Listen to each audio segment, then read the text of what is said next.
night breathes fire. Your eyes so bright. The dark will guide us through the night. Bye, bye, my love. I'll shine for you in the dark.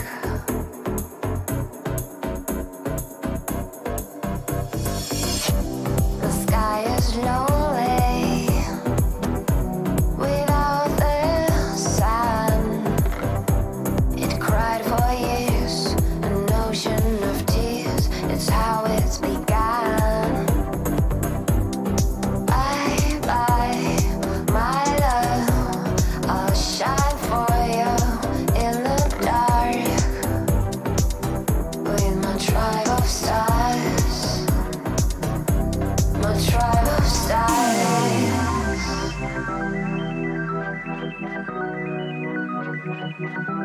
My tribe of stars.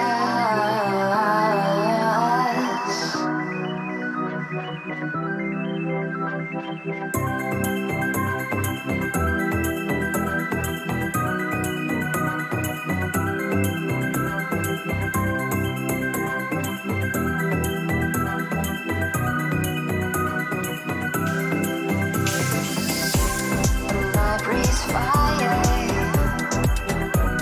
Your eyes so bright.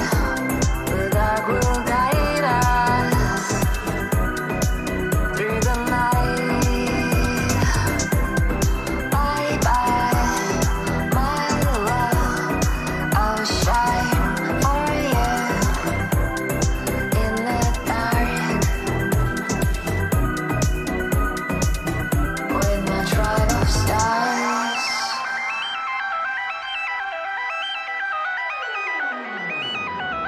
My tribe of stars.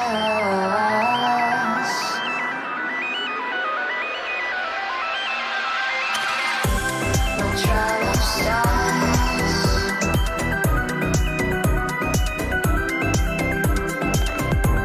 My tribe of stars.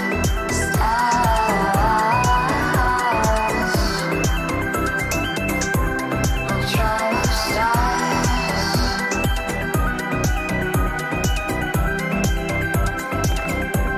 My tribe of stars.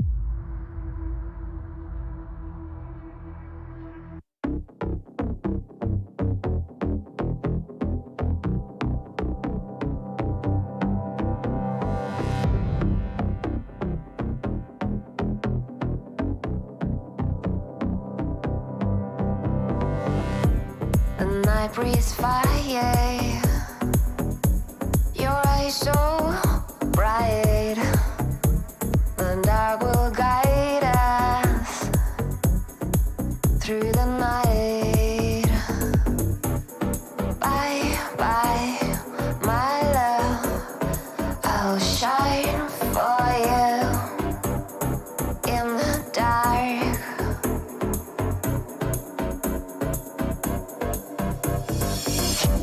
The sky is lonely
tribe of stars.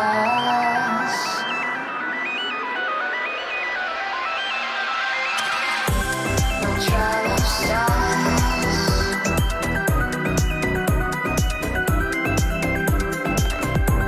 No tribe of stars.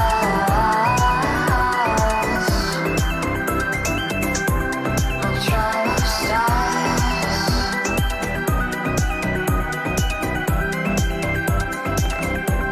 No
slip. I'm not usually like this. Can't shake the feeling, something here that I can't fix. Now I break, I don't bend. Ignorance is bliss. Had no idea what I was missing then. Turn this water into wine.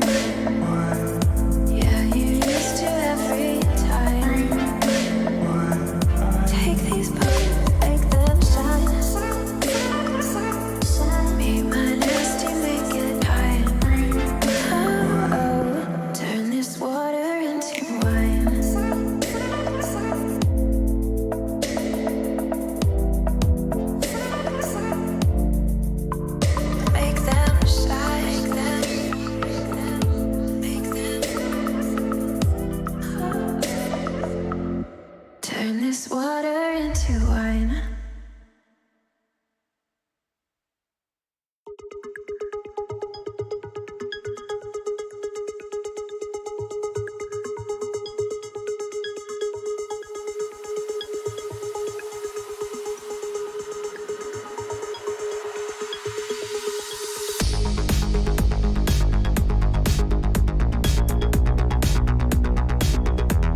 everyone, and welcome to the Wild Rift European Championship.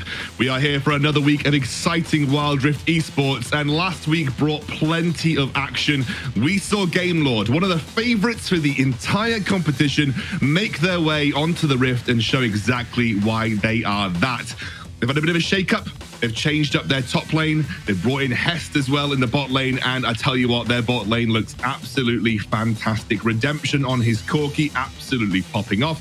And you can kind of see why this team is one of the favorites. They really stomped their opposition, really didn't make it look close either. And you can see they were kind of toying with their food towards the end of the game. So this is a really, really strong team that we're going to want to keep our eyes on. But another team that has also undergone some changes is Team Queso. This team was going to the Horizon Cup representing Europe last year. They won the Origin series, but since then have made some pretty significant changes to their roster.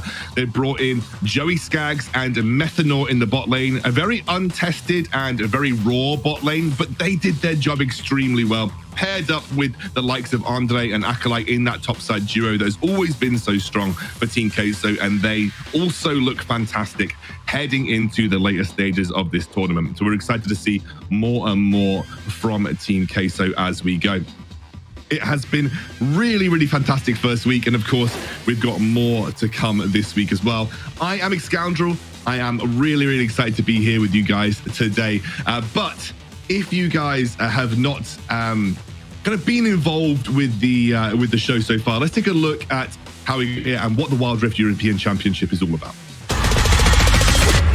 Welcome to the official Riot Games Wild Rift EMEA Championship. Everybody round, we know we get hype. Everybody round, everybody round, everybody round, everybody round,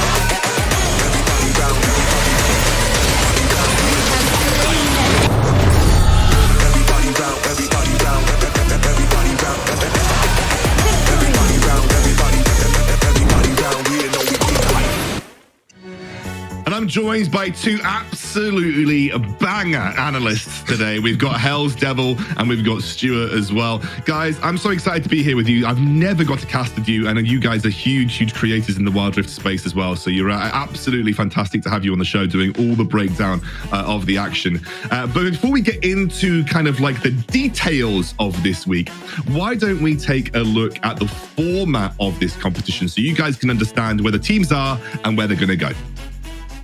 Take a chance to prove yourself and your team at the official Riot Games Wild Rift EMEA Championship and get your piece of the prize. If you're in one of these regions, sign up now for the WREC Open Qualifier. And it is precisely that, open. This means any team can join at this stage. All of the teams participating in the stage are going to be grouped for the best competitive experience by Riot, with teams from the MENA region being distributed to the groups based on their optimal latency. Your journey starts here, and hold that screenshot, I'll explain everything you see now. Through a double elimination bracket full of exciting matches, only the best teams will go into playoffs. And if you do get to the top 16, your matches get to be broadcasted. Do your best, because top 4 is the place to be in this bracket. And the winner goes directly to the grand final. But if you end up in 2nd, 3rd, or even 4th place, you skip a stage and you can go wait for the rest of the teams from the Last Chance playoffs in March. Don't worry if you didn't make it yet, and stay with me because you'll still have a last chance. You've been training, your team is at its best, so sign up to the Last Chance Open Qualifier, where again, any team can join and will be grouped by Riot. Become one of the teams that wins the most matches in your group and secure a spot in the Last Chance playoffs. This is it. Be the absolute winner of the playoffs and grab your seat for the grand finals, where all groups will meet here for the first time. 2 winners per group, for a total of 6 teams will be traveling to our offline event in Barcelona, where we'll meet our regional champion and our deserving representatives for the Wild Rift Icons Global Championship. We'll see you on the Rift. You better not miss. I'm so excited for Wild Rift Esports this year. There is plenty going in, loads of regions getting involved, but of course we care about our European Championship. Hells, let's take a look at the bracket, the upper and lower bracket, to see where we are. Tell the viewers how we got to this point. Oh man, the games have been absolutely amazing, and they've been mostly stomps, really. And the most surprising game to me personally was the Zero Zone Weigers game, because Weigers is quite a good team, and Zero Zone just went right through them like they were nothing. And on the bottom we have WREC and Navi as well today, so just some incredibly good teams be playing up against each other. And oh baby, the quarterfinals are going to be looking so amazing, Excalibur. Yeah, absolutely. Take a look down here at the lower bracket as well. Stu, there is a couple of people that have dropped down into the lower bracket. What do you think about the names that you're seeing there? Yeah, for sure. I mean, you like as Hells mentioned, you got Weigers, you got teams like Principality and also Supremacy as well, and they're kind of on their last chances now. So we have to wait and see what happens with them next week. I believe we'll be getting them games, but they have to kind of go back to the drawing board after getting all the teams got stomped 2-0, unfortunately. So we will go back to them next week, and hopefully they'll be able to make it that lower bracket run. Yeah, we're on the schedule here. You can see got some really exciting games coming away. Anything that you're particularly looking forward to, Stu?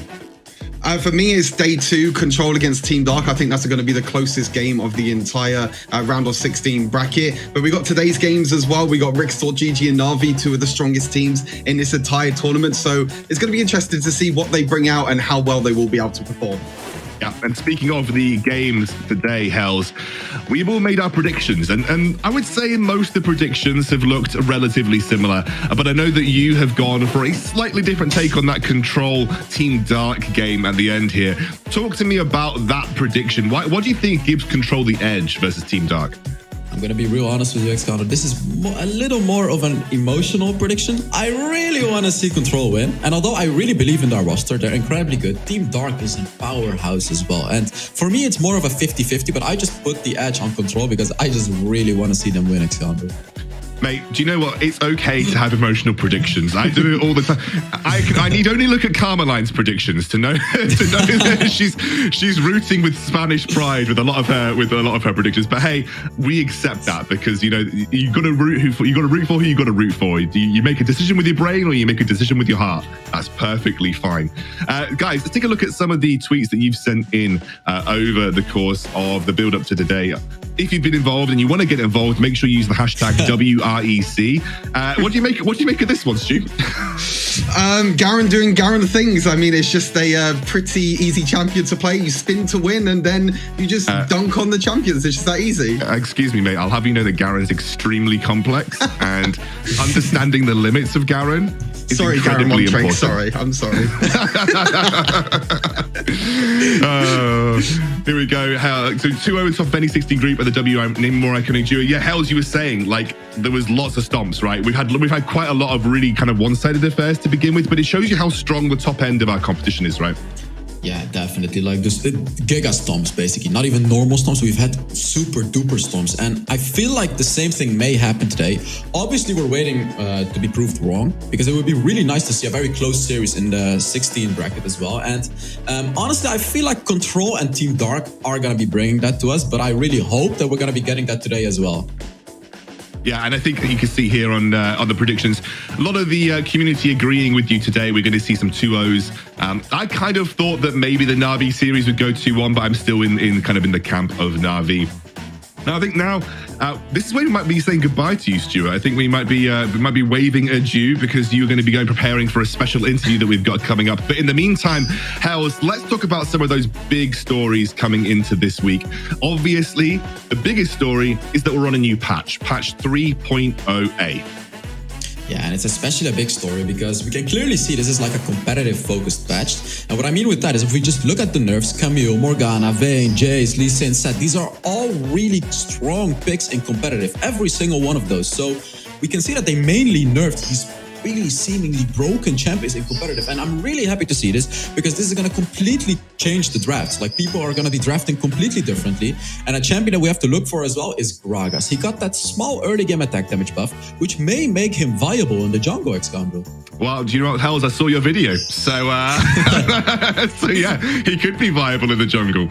Lots of other big names coming in. Amumu got a slight buff. I mean, I've been thinking about Amumu support a little bit, but it's going to be an interesting one. But overall, AD Bruisers, Hells, they're the name of the game right now, right? Yeah, they're the name of the game. And we can see that production loves Garen as well. And production loves Garen as well. You know, these AD bruisers like Renekton, Garen, Fiora, all of them, really. They work really well in the current meta because they're incredibly powerful. And especially also because we have Orianas in the Dragon Lane, the Corkis, you know, the mages in the Dragon Lane. And that hasn't really changed. So we're definitely going to be seeing those AD bruisers in the Baron lane. So. Exactly, and as you mentioned, having those AP champions in the bot lane helps you balance your damage profile a bit. You know, you don't have to have an AP mid laner that way. You could have the Zeds or the Yasuos that are proving really popular. But hey, look, I did say we've got a special interview coming your way. Stuart is on the sidelines with a mystery guest. I'm not going to introduce him. I'm sure he can introduce himself. So Stu, take it away.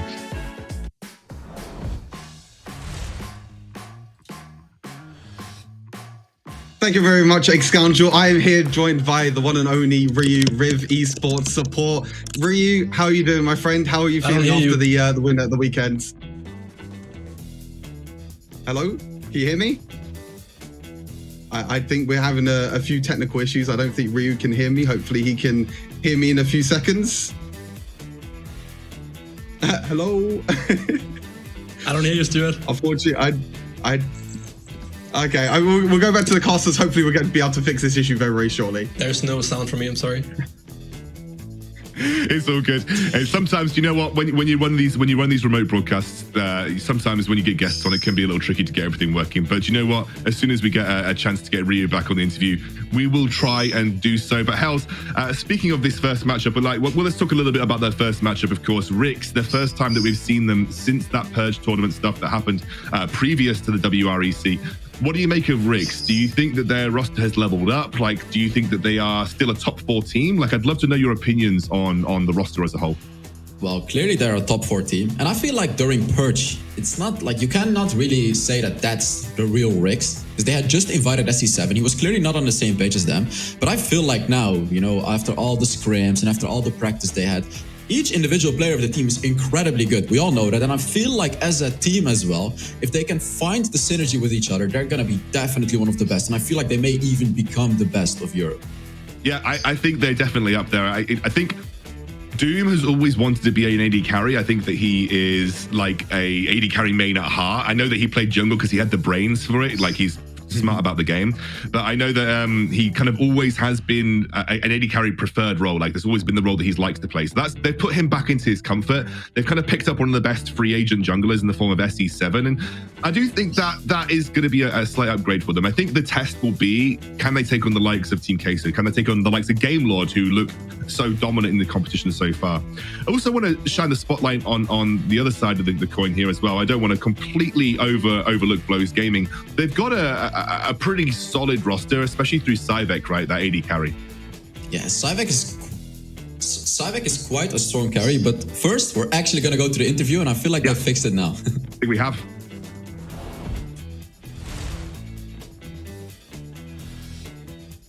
I'm back. Hopefully, Ryu, can you hear me this time? Is everything all good? Yes, I hear you perfectly fine. Yes, perfect. How you feeling, Ryu, after last weekend? Obviously, you got that victory last weekend. How you feeling going into next weekend now against the Zero Zone? Yeah, we feel great. I mean, first weekend is always it's nice to get the first weekend out. You know, just start the competition and get the rust out of the fingers. So yeah, it's fun to compete again, and definitely on broadcast as well. It's awesome to see you as well, and I know a few people have been questioning my tier list and everything. So I wanted to hear your opinion on my tier list and me and Excalibur's tier list, and where you've been put on the tier list as well.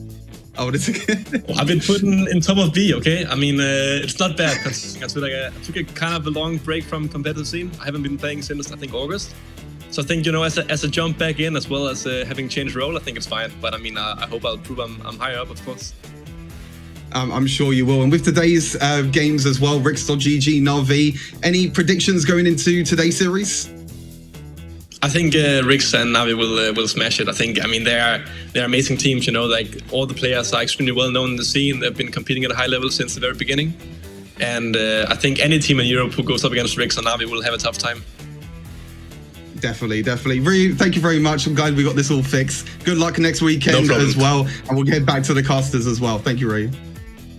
Bye. Ryu surprisingly reserved on that interview there, Hells. I know I know Ryu personally. He was very PR friendly. Anyway, let's say WREC.GG versus Blows. This is the roster matchups here. Of course, you know all about that WREC.GG roster. Doom back in the AD carry role. Random being brought in the Baron lane, known as the GOAT of the Baron lane, really, for the European side of things. And they're going up against Bamboo, Javivu, Ezda, Cyvek, and Lobo, with Cyvek being the guy that we've kind of pointed towards being the potential carry here, Hells. Yeah, definitely. Cyvek has been a consistent challenger player in solo queue as well. On top of that, a really good competitive player too. And I feel like if he has a good day, he may be able to face up against Doom, who is obviously one of the titans of Europe, you know, one of the best Dragon laners in the game right now. And I feel like the real focus is going to be on the Dragon lane in this series. Absolutely. And before we jump into that, speaking of that storyline, Stu has got some key points for this match that you guys need to keep your eyes peeled for.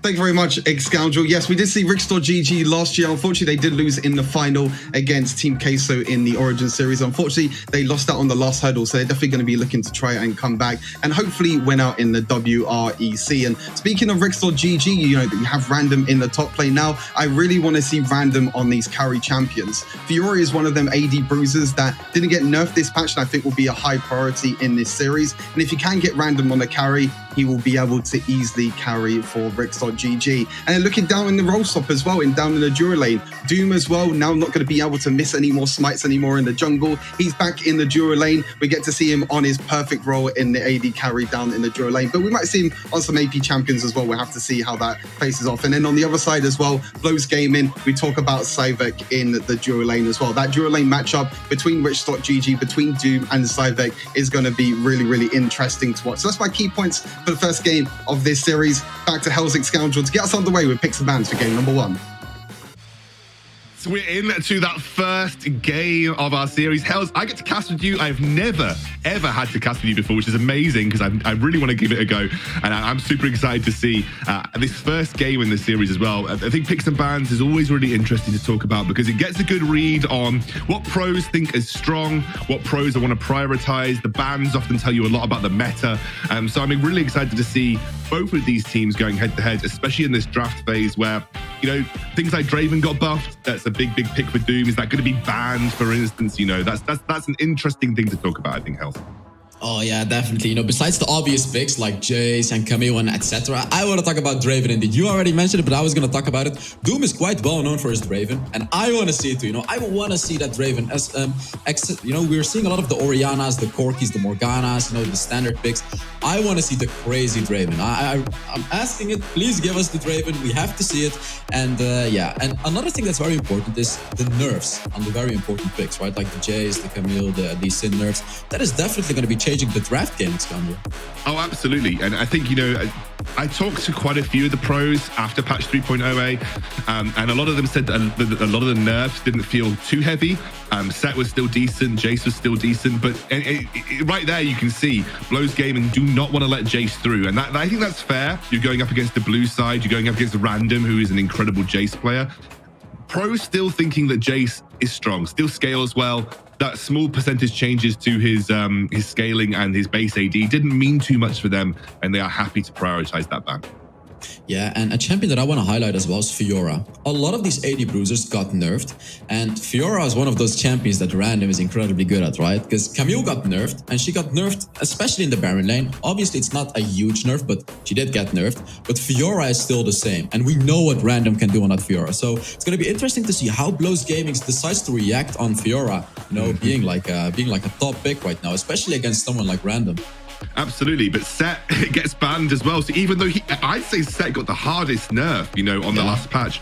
he's still being prioritized as a ban here for Blows Gaming. And as you said, that final ban, Renekton Fiora, will be the Fiora, but I think that makes sense because, as you mentioned, Fiora is so strong right now, and Random is such a good Fiora player. Renekton up though, Renekton, Garen, Darius, there are a lot of these champions that might not be first pick worthy, but are still very strong on that side of the map. But it's Gragas. Ooh, there it is. You mentioned it, Hells, you mentioned it. Yeah, the Gragas. And now, is it going to go on the jungle? Is it going to go on the support? Is it going to go on the mid lane? Is it going to go? We don't know where it's going to go. And that is the beauty of Gragas. And now, especially after that AD buff, he can go in the jungle as well in the competitive games. And now, Blows has no idea what they're dealing with. So they just picked the Garen, right? We like to talk about Garen as being the pick that can pretty much always work. And it doesn't really matter what you do. You're Garen, so you're going to be useful anyways. So, I really like the start of the draft for Rix already, picking up that Gragas and just really not giving any information to Blows. Well, that's the point. You've hit the nail on the head here. It's a flex pick, no information given. Random is like the best Gragas player on EU. Clue plays Gragas in support, and obviously with the recent changes, Gragas jungle is very viable. The Wombo combo is starting to build up though here for Blows Gaming. We're going to see the Galio locked in. So Galio, Camille still on the cards for them if they want to run something like that from the jungle. You've got a very strong team fight being built out here by Blows. And that'll be the Darius locked in. Yeah, and I honestly kind of wanted to see the Camille. However, the dangers of picking Camille on the side of Rix right now is obviously it can just get countered by the Lee Sin, who can kick you away. So they actually decide to pick Darius. And Darius is very likely going to be going into the Baron. And we talked about it earlier. Stuart mentioned it too. Random on those carry AD bruisers is incredibly dangerous. So they don't want to be putting him on a tank. They want to put him on a carry. And Kha'Zix as well. So we get a little more information about the Gragas. And Clue plays Gragas in the support. But I want to talk about Snitch as well. I was watching his stream the other day, and he was actually practicing mid lane Gragas. I don't want to get your hopes up, but mid lane Gragas could be a potential thing as well, Xcander. Flexible. It is really. I mean, and Senna's still on the cards. You can technically play Senna in the in the support role and play Gragas. So Gragas is like the 5-man flex. Now Varus, I think, still remaining as one of the strongest AD carries in the patch on competitive, especially. It adds to that team fight lockdown that Blows Gaming is building up. So already you can start to see the gears turning in this composition that's getting built out here for Blows Gaming. You really want, again, some more CC to layer on top of it. I'd love to see maybe a Braum or an Alistair or something that just adds a little bit extra in terms of that CC. Yeah, and we have more bans coming, and I feel like the priorities have to lay around the Lee Sin as well. We see a Morgana ban, and although Morgana did get some nerfs, it's not that bad. She only really got nerfed very much in the late game, but again, Morgana is still really good. Yeah, there it is, the Lee Sin ban, right? Like, they ban away the Lee Sin, and now the Camille becomes a better pick. The Camille instantly becomes a better pick, because Lee Sin is that hard counter that Camille really struggles against. So it's going to be interesting to see how the teams are going to be playing or drafting around the Camille being open right now, Xcander. Well, with Kha'Zix already locked in, you'd expect that Rix aren't going to pick it up. So, and then they ban the Lee Sin, so maybe they ban Camille. The Corki gets taken away here, so no Corki for the bot side here for Rix. We'll see if, as you said, they might prio Camille as another ban here. It seems like a relatively sensible jungler, given the fact that this comp has the Galio in it, and whether Rix just think that maybe they don't want to give away that combo, especially if they're worried about getting an individual lockdown. We'll see. Don't know what they've banned. Oh, Jax. Okay, so Jax is a very strong jungler in the current meta, and I think that's a reasonable ban here from Rix. I feel like Rix is just kind of telling Blows Gaming, like, pick Camille. Just pick it. We dare you to pick it. We have a counter for it. I'm not quite sure what they would have against it. They have the Gragas, that's what they're saying. The Gragas, right, is a little bit of a counter because you can barrel the Camille out of her Hextech ultimatum like you can kick. But there's going to be the Pantheon here, Hells. Yeah, Pantheon, a more aggressive early game jungler, and he's there to shut down the Kha'Zix, to really shut him down in the jungle and get some rotations from his Baron laner, mid laner, just to be able to really snowball the game. Pantheon is really good at doing that, and now I feel like they're going to pick a very strong last champions as well, so they can kind of get through the early game, deal with the Kha'Zix, and get to the late game as well. So it's interesting to see what Rix is going to respond to this Pantheon pick. Well, it'll be the Orianna here, so that has been obviously, that's still technically flexible to mid here for Snitch. We'll have to see what picks up. It was picked on the last rotation. I think with, looking at Blows Gaming, they have the Galio, which can be flexed to both support and mid, so they still have a little bit of like flexibility in terms of what they can bring as their last pick over on this side of the draft. And this is where we get to see what it'll be, the Nami. So that will be mid-lane Gragas. Mid-lane Gragas. It will be mid-lane Gragas. Or just throwing this spanner out there, if it ends up being mid-lane Galio, mid-lane Darius. Oh wow, I'm just throwing it out there. I'm just throwing it out there. Yeah, I really like the draft from Rix, especially because you don't really know what to do against them. They picked the Akali, but again, the Blows doesn't really know what's happening on the Rix side. We don't even know. Like they can flex it everywhere. They can flex these picks everywhere, and that's the beauty of their composition right now. And I feel like they can play around with this composition a lot in the early game, rotation-wise. So I'm not expecting a conventional beginning of the game. I'm really expecting Rix to do some crazy, weird stuff, right? Like sending 3 people to Baron lane or to mid lane or to somewhere. So it's going to be interesting to see how they're going to be playing around this composition. Yeah, I'm trying to think about what the Akali is providing, because I suppose you're trying to add some kind of threat to kill the Orianna off, because otherwise you're just not going to get through to the Orianna. There's too much front line on Rix, right? It's going to be so difficult to actually get to that back line. And I think that obviously the one thing you've got to worry about is the Orianna, but you've now picked 4 melee into Darius, which to me just seems like really risky, Hells. Like you're a great Darius player. You know that you eat melee up for breakfast, right? Yeah, definitely. Darius can just go for a lot of tenacity, right? Against the Varus, against the Galio, against the Garen. He's going to have 55% tenacity, and he can just easily deal with it. And he's going to be able to build like a semi-tank build. And especially when you put Darius in the hands of random, he knows what he's doing. But going with all of that, yeah, that's going to be a hard one to kill. Meanwhile, as you said, the Orianna is going to dish out so much damage in the late game. And I feel like the Akali is there, combined with the Pantheon, to be able to assassinate those targets before they can even get to that point of the game. But that's the pressure, right? You've got to take advantage of this early game and try and snowball with blows. You're in against one of the best teams in Europe. It is a risky strategy to employ for your first game here in the Wild Rift European Championship. Whereas I think Rix have gone down a very flexible draft. They've opened up a lot of late game scaling. They have a Darius, which is great into these quadra melee comp that he's got coming his way. He's just going to be able to stack up for free in every single team fight. Very interesting to see how Rix are going to look to play this one out. If you had to kind of like choose based on comps, do you think that's influenced any of your outcomes here, or do you think Rix have got the better comp coming out of picks and bans anyway? Ooh, I would say Rix. I would say Rix's comp, especially also because Gragas can, we get into the game. Gragas can actually flex into a bit more of a tanky build if he wants to, right? He can go for the Rod of Ages and a bit more of a tanky build. And we do actually see a conventional start of the game. No one is doing any weird stuff, any aggressive stuff. Just everyone in their lane example.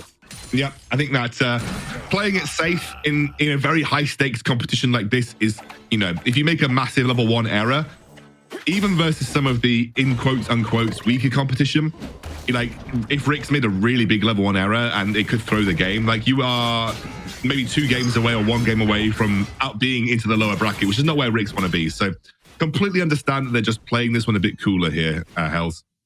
Yeah, definitely. And we see SC7 actually already being very aggressive on the Kha'Zix. And that is a pretty interesting thing to do against the Pantheon, because obviously Kha'Zix cannot beat a Pantheon, and they're even going for the invade right here.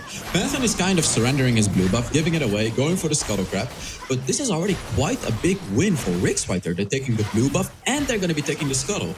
And they may potentially even be able to defend their own blue buff right there.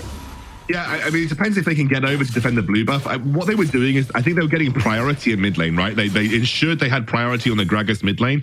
They somehow had priority very early on from Doom and Clue. And it does look like, you're right, it looks like they are very quickly able to rotate. They're going to bring Clue over to the blue buff to make sure they secure their own blue buff too. That's a 3 buff start here for Rix, which is a huge win for them. Yeah, it feels like they have a lot of confidence right there. They have a lot of confidence in themselves. We can see SE7 in the enemy jungle clearing out even more, and he's going to be able to go back. And Clue is just making sure that the blue buff is secured. You know, both sides of the jungle are secured. We can see Rix getting ahead already, and a little fight is happening in the mid lane. Yeah. Got Javivu, who's spent a long time on this top side of the map here, but Clue is perma-roaming right now. They're going on to random. Wait, I'm doing this bit. I forgot.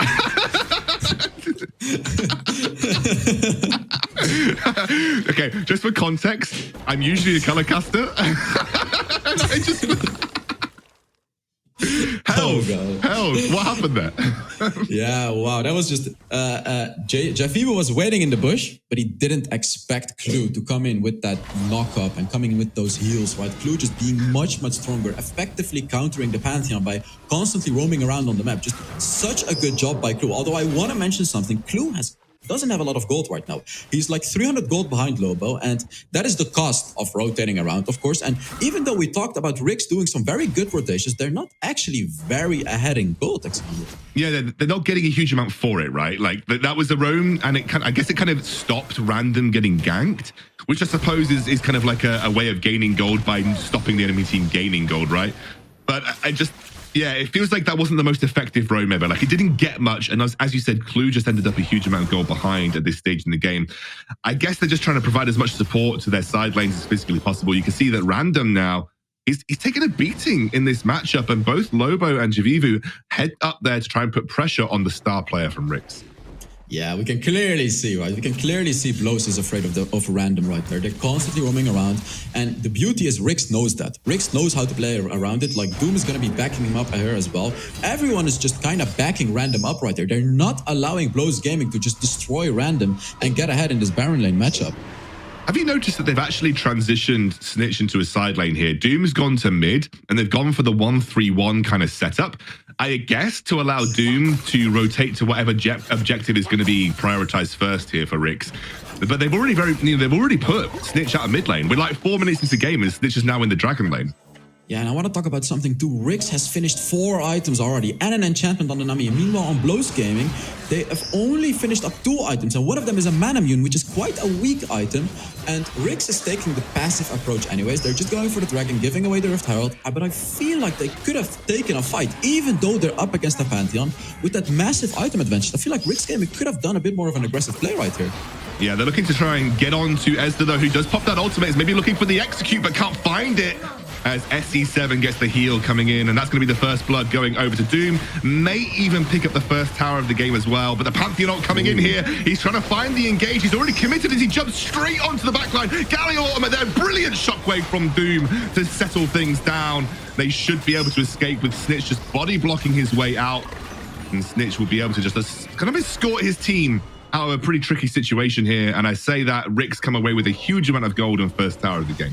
And wow, there is the aggressive play that we were talking about. So they gave away the Rift Herald, but then they just completely blew up Ezreal with the 4-man turret dive, and then absolutely destroying Blows Gaming right there already, getting ahead by 2,000 gold, securing them the Dragon. Just absolutely amazing play by Ricks right there. They were able to just completely run over the Akali right there and take themselves a free turret. So effectively making the Rift Herald worth less for Blows as well, because now Blows is not able to get the first turret with it anymore. It was really intelligent map play from Ricks as well, right? They knew exactly how many people were committed to Rift Herald from Blows, and they were very quickly able to rotate Doom and Clue down through the bot side of the map, realizing that the Akali was isolated, having built up a wave with Snitch. It was a really easy play from Ricks to make work. The taunt onto SE7 won't come to much, but you can just see that Ricks are very well aware of the map state and where they need to be, right? Yeah, and the lane swap I really like as well on Ricks' side, not necessarily on Blows' side, because Snitch on the Gragas can very easily win the lane against Akali, because Gragas just does well against those AP assassins. And then Orianna, Doom on the Orianna in the mid lane, can push out waves way faster than Cyvek on the Varus. Absolutely, and what I also really like about it is that if you think about what we were talking about in draft here, Hells, you know, we both mentioned Akali is important for these team fights because she's one of the only real ways that you can kind of just jump straight past that tank line and actually threaten Doom. If Snitch just keeps Akali stuck in a side lane, it just means that these team fights are never going to have Doom like effectively threatened.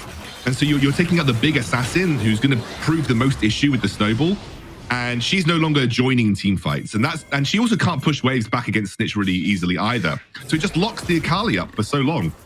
Yeah, definitely. And the thing is, Blows Gaming has to do something, and something is happening in the Baron lane. And Random gets the free kill. I'm sorry, Xcander, but there. No, mate, trust me, when it's that fast, I really don't mind. Random takes a really nice sneaky kill. Here comes the Pantheon ult jumping in, though. Won't be able to find Random without a flash. And Javivu just there to protect the turret more than anything. Yeah. And Ricks Gaming is just really asserting their dominance right there. They're showing That's a lot of damage. SE7 is looking for that final blow. Can't quite find it as Javivu just comes to back him out. But that is a huge amount of damage onto Ezda right there. Yeah, wow. It's just a whole different skill level of teams. Ricks Gaming just really showing how good they are in this game. With Javivu coming in just a tad bit too late on the Pantheon. And see, the problem for Blows Gaming right there is they cannot win the late game. they have to do something in the early game. And here we can just see Jafivo like, all right, I'm just going to take one turret with the Rift Herald, that's it. And I feel like that's not what you want to be doing with the Rift Herald. They could have used this Rift Herald for the upcoming Dragon to apply a little bit of pressure on some other lane, on some other turrets, instead of just taking a turret. Sure, taking a turret is good, but they could have potentially done a bit more with it. As you can see, the next Dragon is already spawning in 25 seconds, Excalibur. Yeah, it feels like a waste, right? Like at the end of the day, that tower was less than 1 plate HP. So a single wave and a single champion might have been able to drop that tower at some point. And unless that tower gold is going to net you a big like item spike, there wasn't much point using the Rift Herald in that situation. Though I say that Ezda Random finds the honey fruit right at the last moment. He's turning things around. Dunktown. Random gets another kill to his name. Beautiful timing on the honey fruit there, and Random now off to a great start on the Darius. Yeah, and this is why we kept talking about Random on those carries. You just cannot kill him. He just knows exactly what he can do. He knows his limits. He knows that he can just very easily win that fight up against the Akali. And WREC is not going to give anything to Blows Gaming right there. We can see the desperate call from Lobo going for the Rift Herald, but that's not going to happen, Excalibur. No, and you can see the Cyvek has been relegated to mid lane wave clearing duties and has been for pretty much the whole game. And I actually really love what WREC have been doing, Hellas. I don't know if you agree with me. By playing this side lane game, they're actually saying we don't even care about your team fights. Like, we know that you've got a Galio, a Varus, a Garen, who are all pretty strong team fighting champions. We're just going to play a side lane game so that you never actually team fight us. Like, we never get to a situation where it's 5-on-5 because we just win through side lanes. Yeah, definitely. You know, the Darius, he really likes those 3 versus 3s, 4 versus 4s, because he has to deal with a little bit less damage. And meanwhile, Snitches was just kind of chilling in the Baron lane, but in the Dragon lane. Now we are likely going to have a 5v5 over this Rift Herald. Trying to go for the snipe with it, but you can see that I think some of the outcomes of these previous fights have put off Blows, although that is a very interesting stasis from Doom.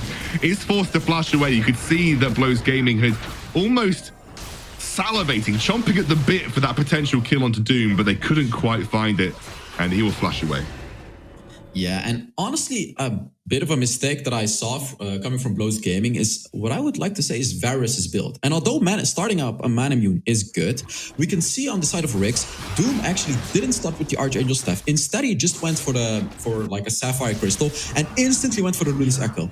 I would have liked to see a similar thing coming from Cyvek, where he would go for some mana item, the Tear of Goddess, and then just straight up rushed for a lethality item like the Yumo's Ghostblade, right? Especially because the Yumo's Ghostblade got buffed. Ooh, almost. You can carry on. You can carry on with your point. Yeah.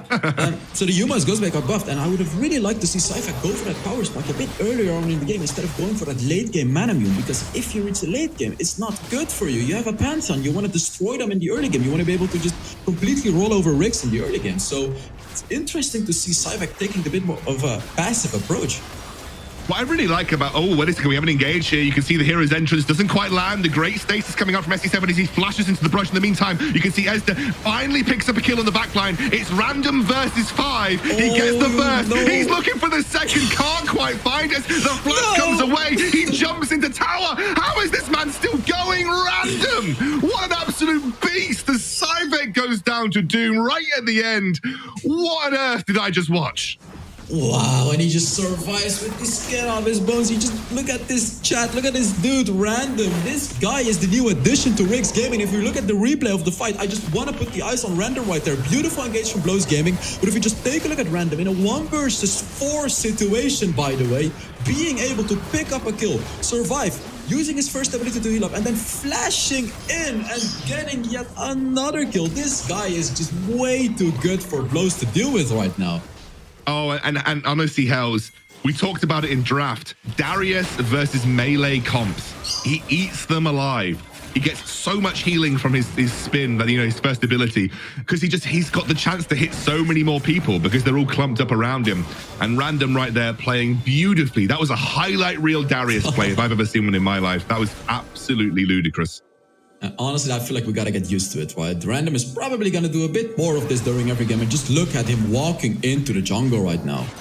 Yeah, he's just right now got the confidence to basically 1v5 at this point. You can see they're trying to lock down onto Ezda, who does manage to get away. A lot of ultimates burnt here for WREC, so may have to be a little careful as they have burnt a couple of important abilities in the build-up to this dragon fight.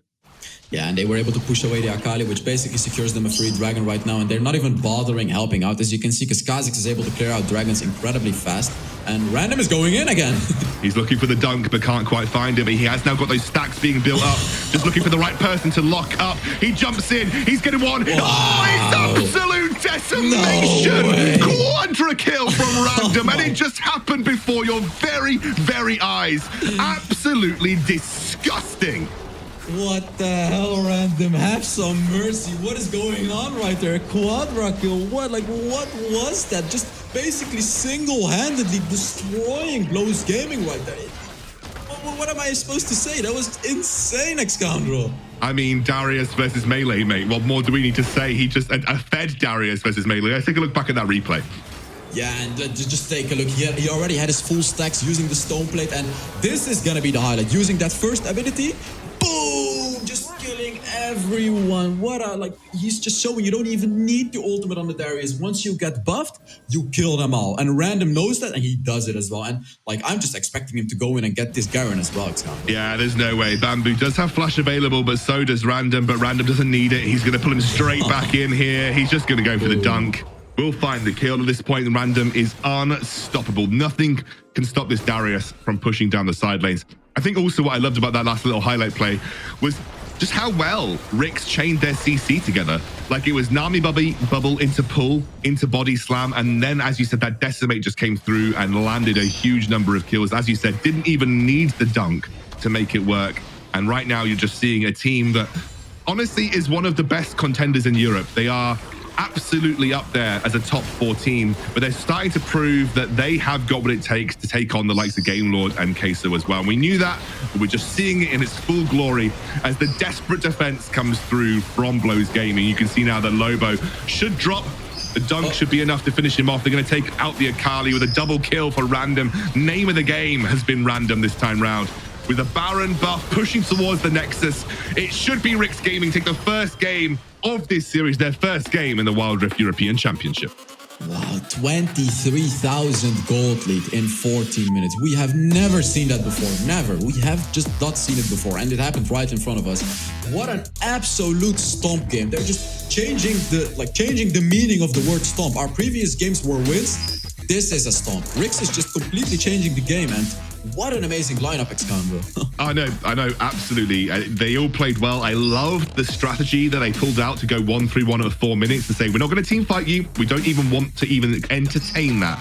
And so then they managed to find those sort of outplays through their individual prowess, right? They were saying, well, we're much better in these smaller micro moments. This was that first dive here, Hells, on that bot side of the map. Yeah, this was the amazing play that set them up for this victory, that set them up for this snowball. And yeah, you know, Random is going to be like 90% of these highlights, obviously. But Rick's Gaming, their macro game has just been absolutely amazing in this game. And again, Random just being able to completely decimate the Akali right there. Just, as I said, every single highlight is going to be on Random, this team fight as well. What am I supposed to say? Going in 1 versus 4, getting up those stacks on the Darius super fast, as you can see, and just cleaning the field up, like boom, boom, ultimate, and then flashing under the turret as well. What an absolutely amazing performance right there. I mean, he's just ludicrous on this champion as well. We've seen him time and time again work with the Darius, and this was that unbelievable quadra kill moment. As you said, Hells, he built up those stacks, body slam, pull, and immediately into the decimates that picks him up a quadra kill. Varus wasn't even there, and this was that final game, or final fight to end things out. Not much that you can do as Blows when you're 20k gold down and facing down a Baron empowered Rix GG. You're just seeing why this team was, I think last year, considered the favorites coming into Origins, and this year with a roster that's been revamped, looking like another favorite coming into the Wild Rift European Championship too. Yeah, while he was doing that play, I was basically just sitting there with my arms on my head, just watching with my eyes wide open while you were casting it. Just, what the hell is even happening? How did Random just get a quadra kill just like that in their very first game? And that's also why I told you, and you knew it as well, that Purge Rix is not the real Rix. And I feel like here we're getting a bit of a taste of the real Rix. Obviously, they still have quite an easy game right here, but I feel like we're going to get the real taste in the next match. Absolutely. We should be able to see some of the stats from this game. You can see 10-0-3 for random with a very, very, I would actually say a relatively conservative Darius build as well. Like, this is not a Triforce Darius. This is a Black Cleaver with Sterex Gauge and Deadman's Plate Darius. It is a Darius designed to last longer in team fights. And to be honest with you, I actually might have helped him out with the way that he picked out some of those kills in the early game, being on a sliver of HP. 26 hells. Look at that damage, man. Look at that damage. Wow, you know you're good when you do 3 times more damage than your Orianna in the game. And I'm not saying that Doom played bad, I'm just saying that Random just didn't really need anyone in this game. He just absolutely smurfed this game, solo carried it himself, even going for that tanky button here. We can see the steady gold lead. Just really shows that WREC had a very clean and steady performance. There was no moment in the game where they got behind. And yeah, we're gonna be going to the play of the game as well. And we can probably guess what it's going to be. I can guess what the play of the game is going to be here, Hells. I don't think anyone needs to tell you. It probably will be the Quadra. Yeah, it probably will be the Quadra. So, yeah, there it is. We can already see, right, Random getting his full stacks at 75% HP. And then here, the beautiful Nami Bubble, the 3-man hook. Gragas going in as well. You know, Snitch helping him as well. An easy peasy Quadra kill for WREC right there. And man, the problem is, and well, I like to say the beauty is that if you ban out the Darius, he's going to do the same on Camille. If you ban out the Camille, Random is going to do the same on Fiora. If you ban out the Fiora, he's going to find another champion to do the same thing as Kandlo. Yeah, absolutely. He's just that good, realistically. I'm going to be honest with you. I'm trying to figure out where Blow can maybe come back into this. I think after that kind of performance, you are looking at a very strong, a very difficult climb back into the seat here for Blow's. But was there anything that you saw that might have worked in Blow's favor, or do you think that we need to kind of sort of have a complete revamp here for Blow's, even from the draft phase? No, honestly, like, I hate to say it, but I don't think they can do anything against this lineup. It's just, WREC is just way too strong. They were 23,000 gold ahead in 14 minutes. There's really nothing that they can do, I would say. I mean, they can surprise us. We never know. But looking at that performance from WREC Gaming, it's just way too good. Well, we're going to take a quick breather. I think WREC and Blows are going to need one after that game as well. When we're back, we've got more action here at the Wild Rift European Championship.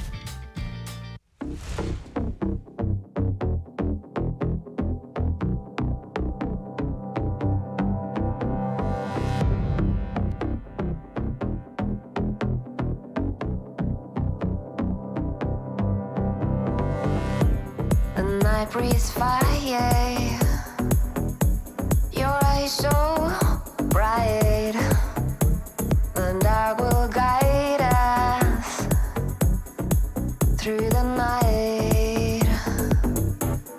Bye, bye, my love, I'll shine for you in the dark.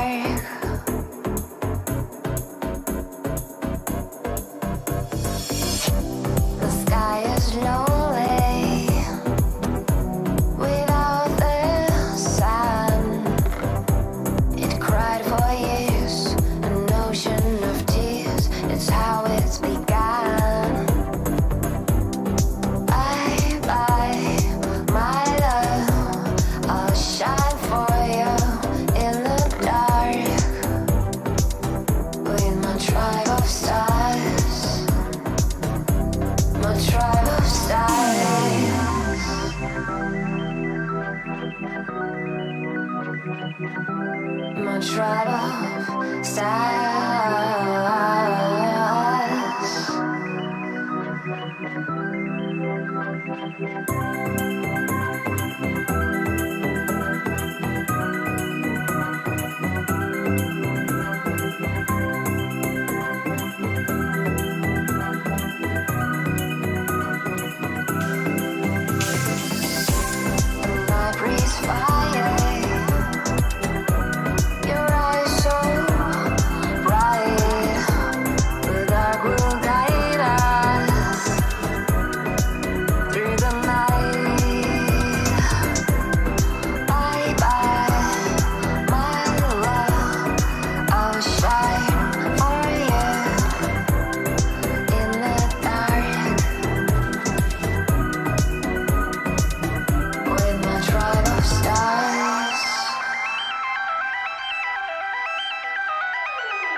stars.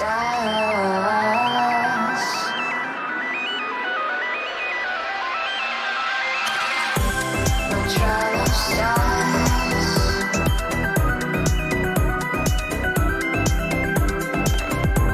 My trial of stars. My trial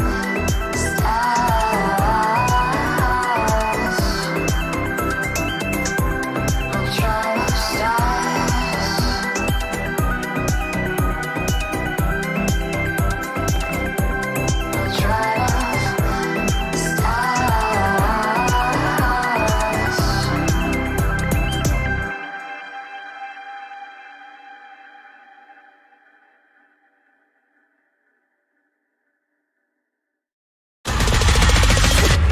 Welcome to the official Riot Games Qualifier EMEA Championship. Everybody round, everybody round. We know we getting hype. Everybody round, everybody round, everybody round, everybody round, everybody round,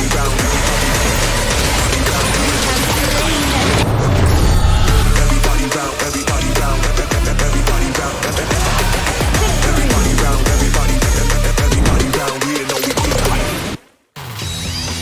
Welcome back, everybody, to the Wild Rift European Championship. And if I could watch only one Twitch chat in the world, it would be the WREC _EN Twitch chat. Make sure you are following all the channels as well to keep up to date with Wild Rift Esports in Europe.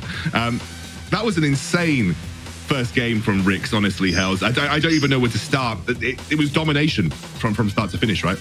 Now, where do we start? I mean, like, I did expect them to win. Although I was like, yeah, Blows Gaming is also a pretty good team, which they are.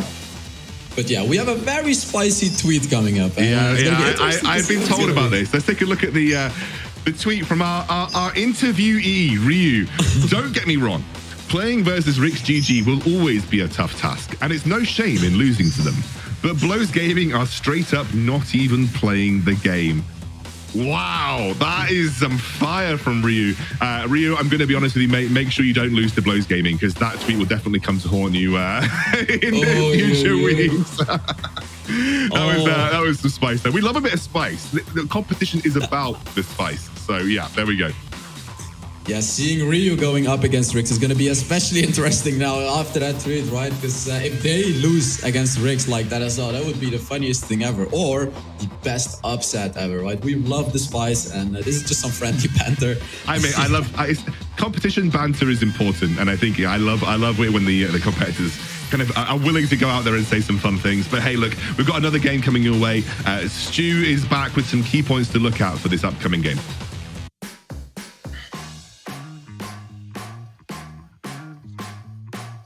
Thank you very much, Scoundrel. I've got a few key points after watching that dominating performance by WREC.GG. The first one is about the draft, really. I feel like Blows really kind of put themselves in a trap in that first draft. They picked the Varus in the first rotation and then banned out a few AP champions. So they were kind of forced on this Akali pick, which, as Scoundrel as a Hells mentioned, against a Darius, you don't really want to pick the likes of Akali against Darius, because it's just really, really hard to play against. We talk about protecting the jungle as well for Blows. In the early game, WREC were dominating the Blows jungle. And I would really like to see Blows Gaming protecting their jungle a little bit more, whether that be their buffs, whether it be invades and everything as well, and ganks. I really want to see more from Blows Gaming. And yeah, someone needs to shut down Random, please, somehow. Just, you can't ban him, just gank him. Camp the lane, mid lane go up there, dual lane go up there, jungle go up there. Just somehow shut down this man Random, because if you don't, he's just going to run away with the second game. But anyway, that's my key points. Let's head back into game number 2 with Hells and Scoundrel.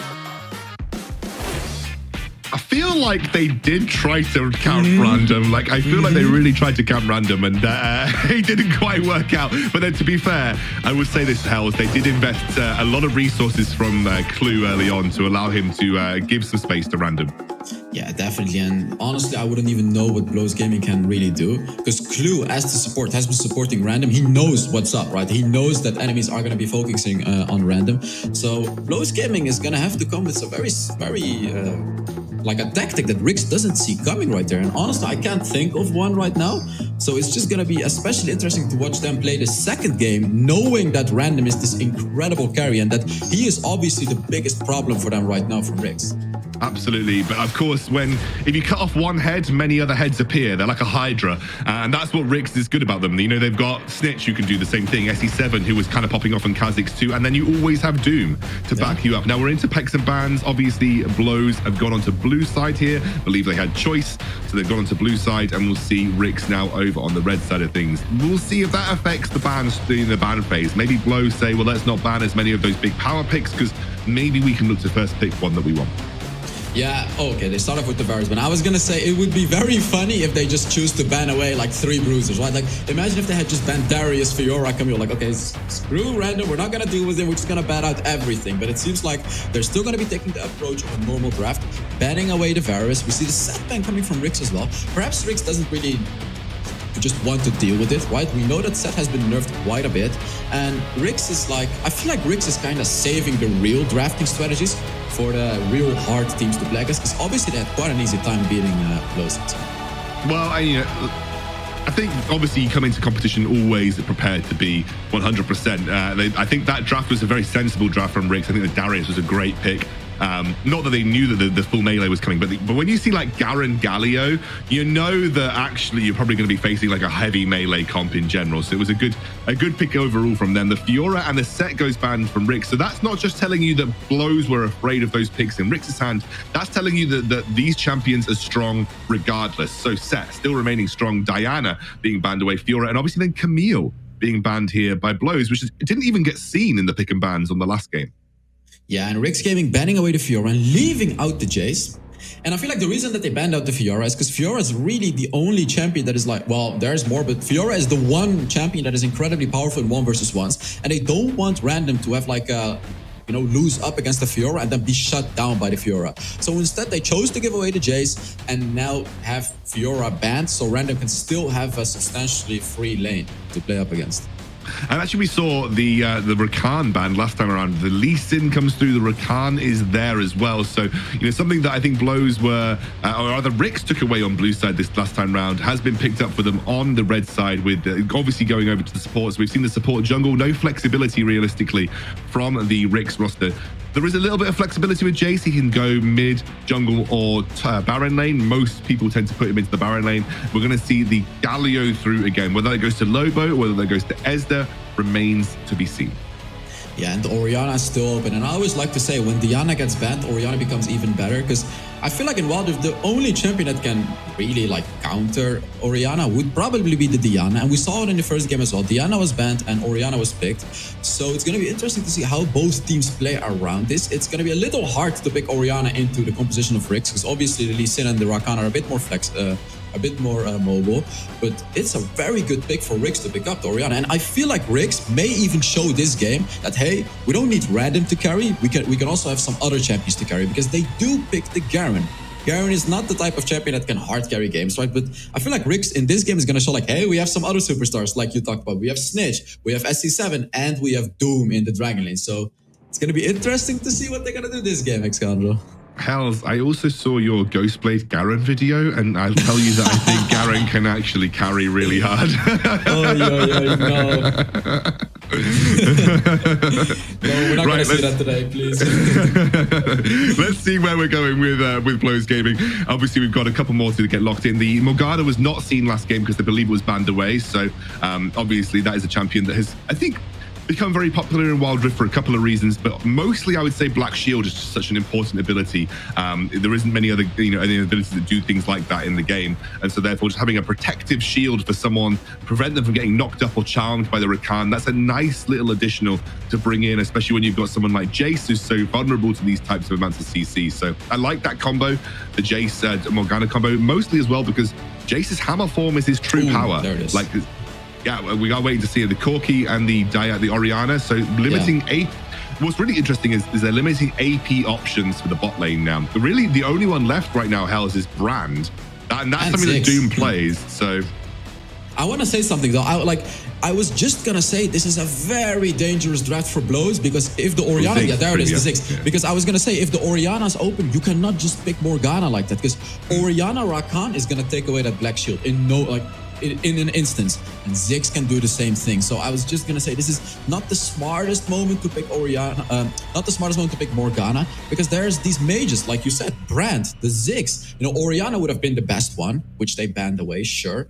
But Ziggs, Morgana cannot deal with a Ziggs. She's gonna have a really hard time dealing with that Ziggs. So they may even want to potentially look at flexing away the Morgana from the Dragon Lane, because having Morgana as the support or the Dragon Laner up against a Ziggs and a Rakan, it's gonna be hella hard to deal with, Alexander. Heavy AP comp coming out from Blows, by the way, here. It's Gragas, Morgana, Galio.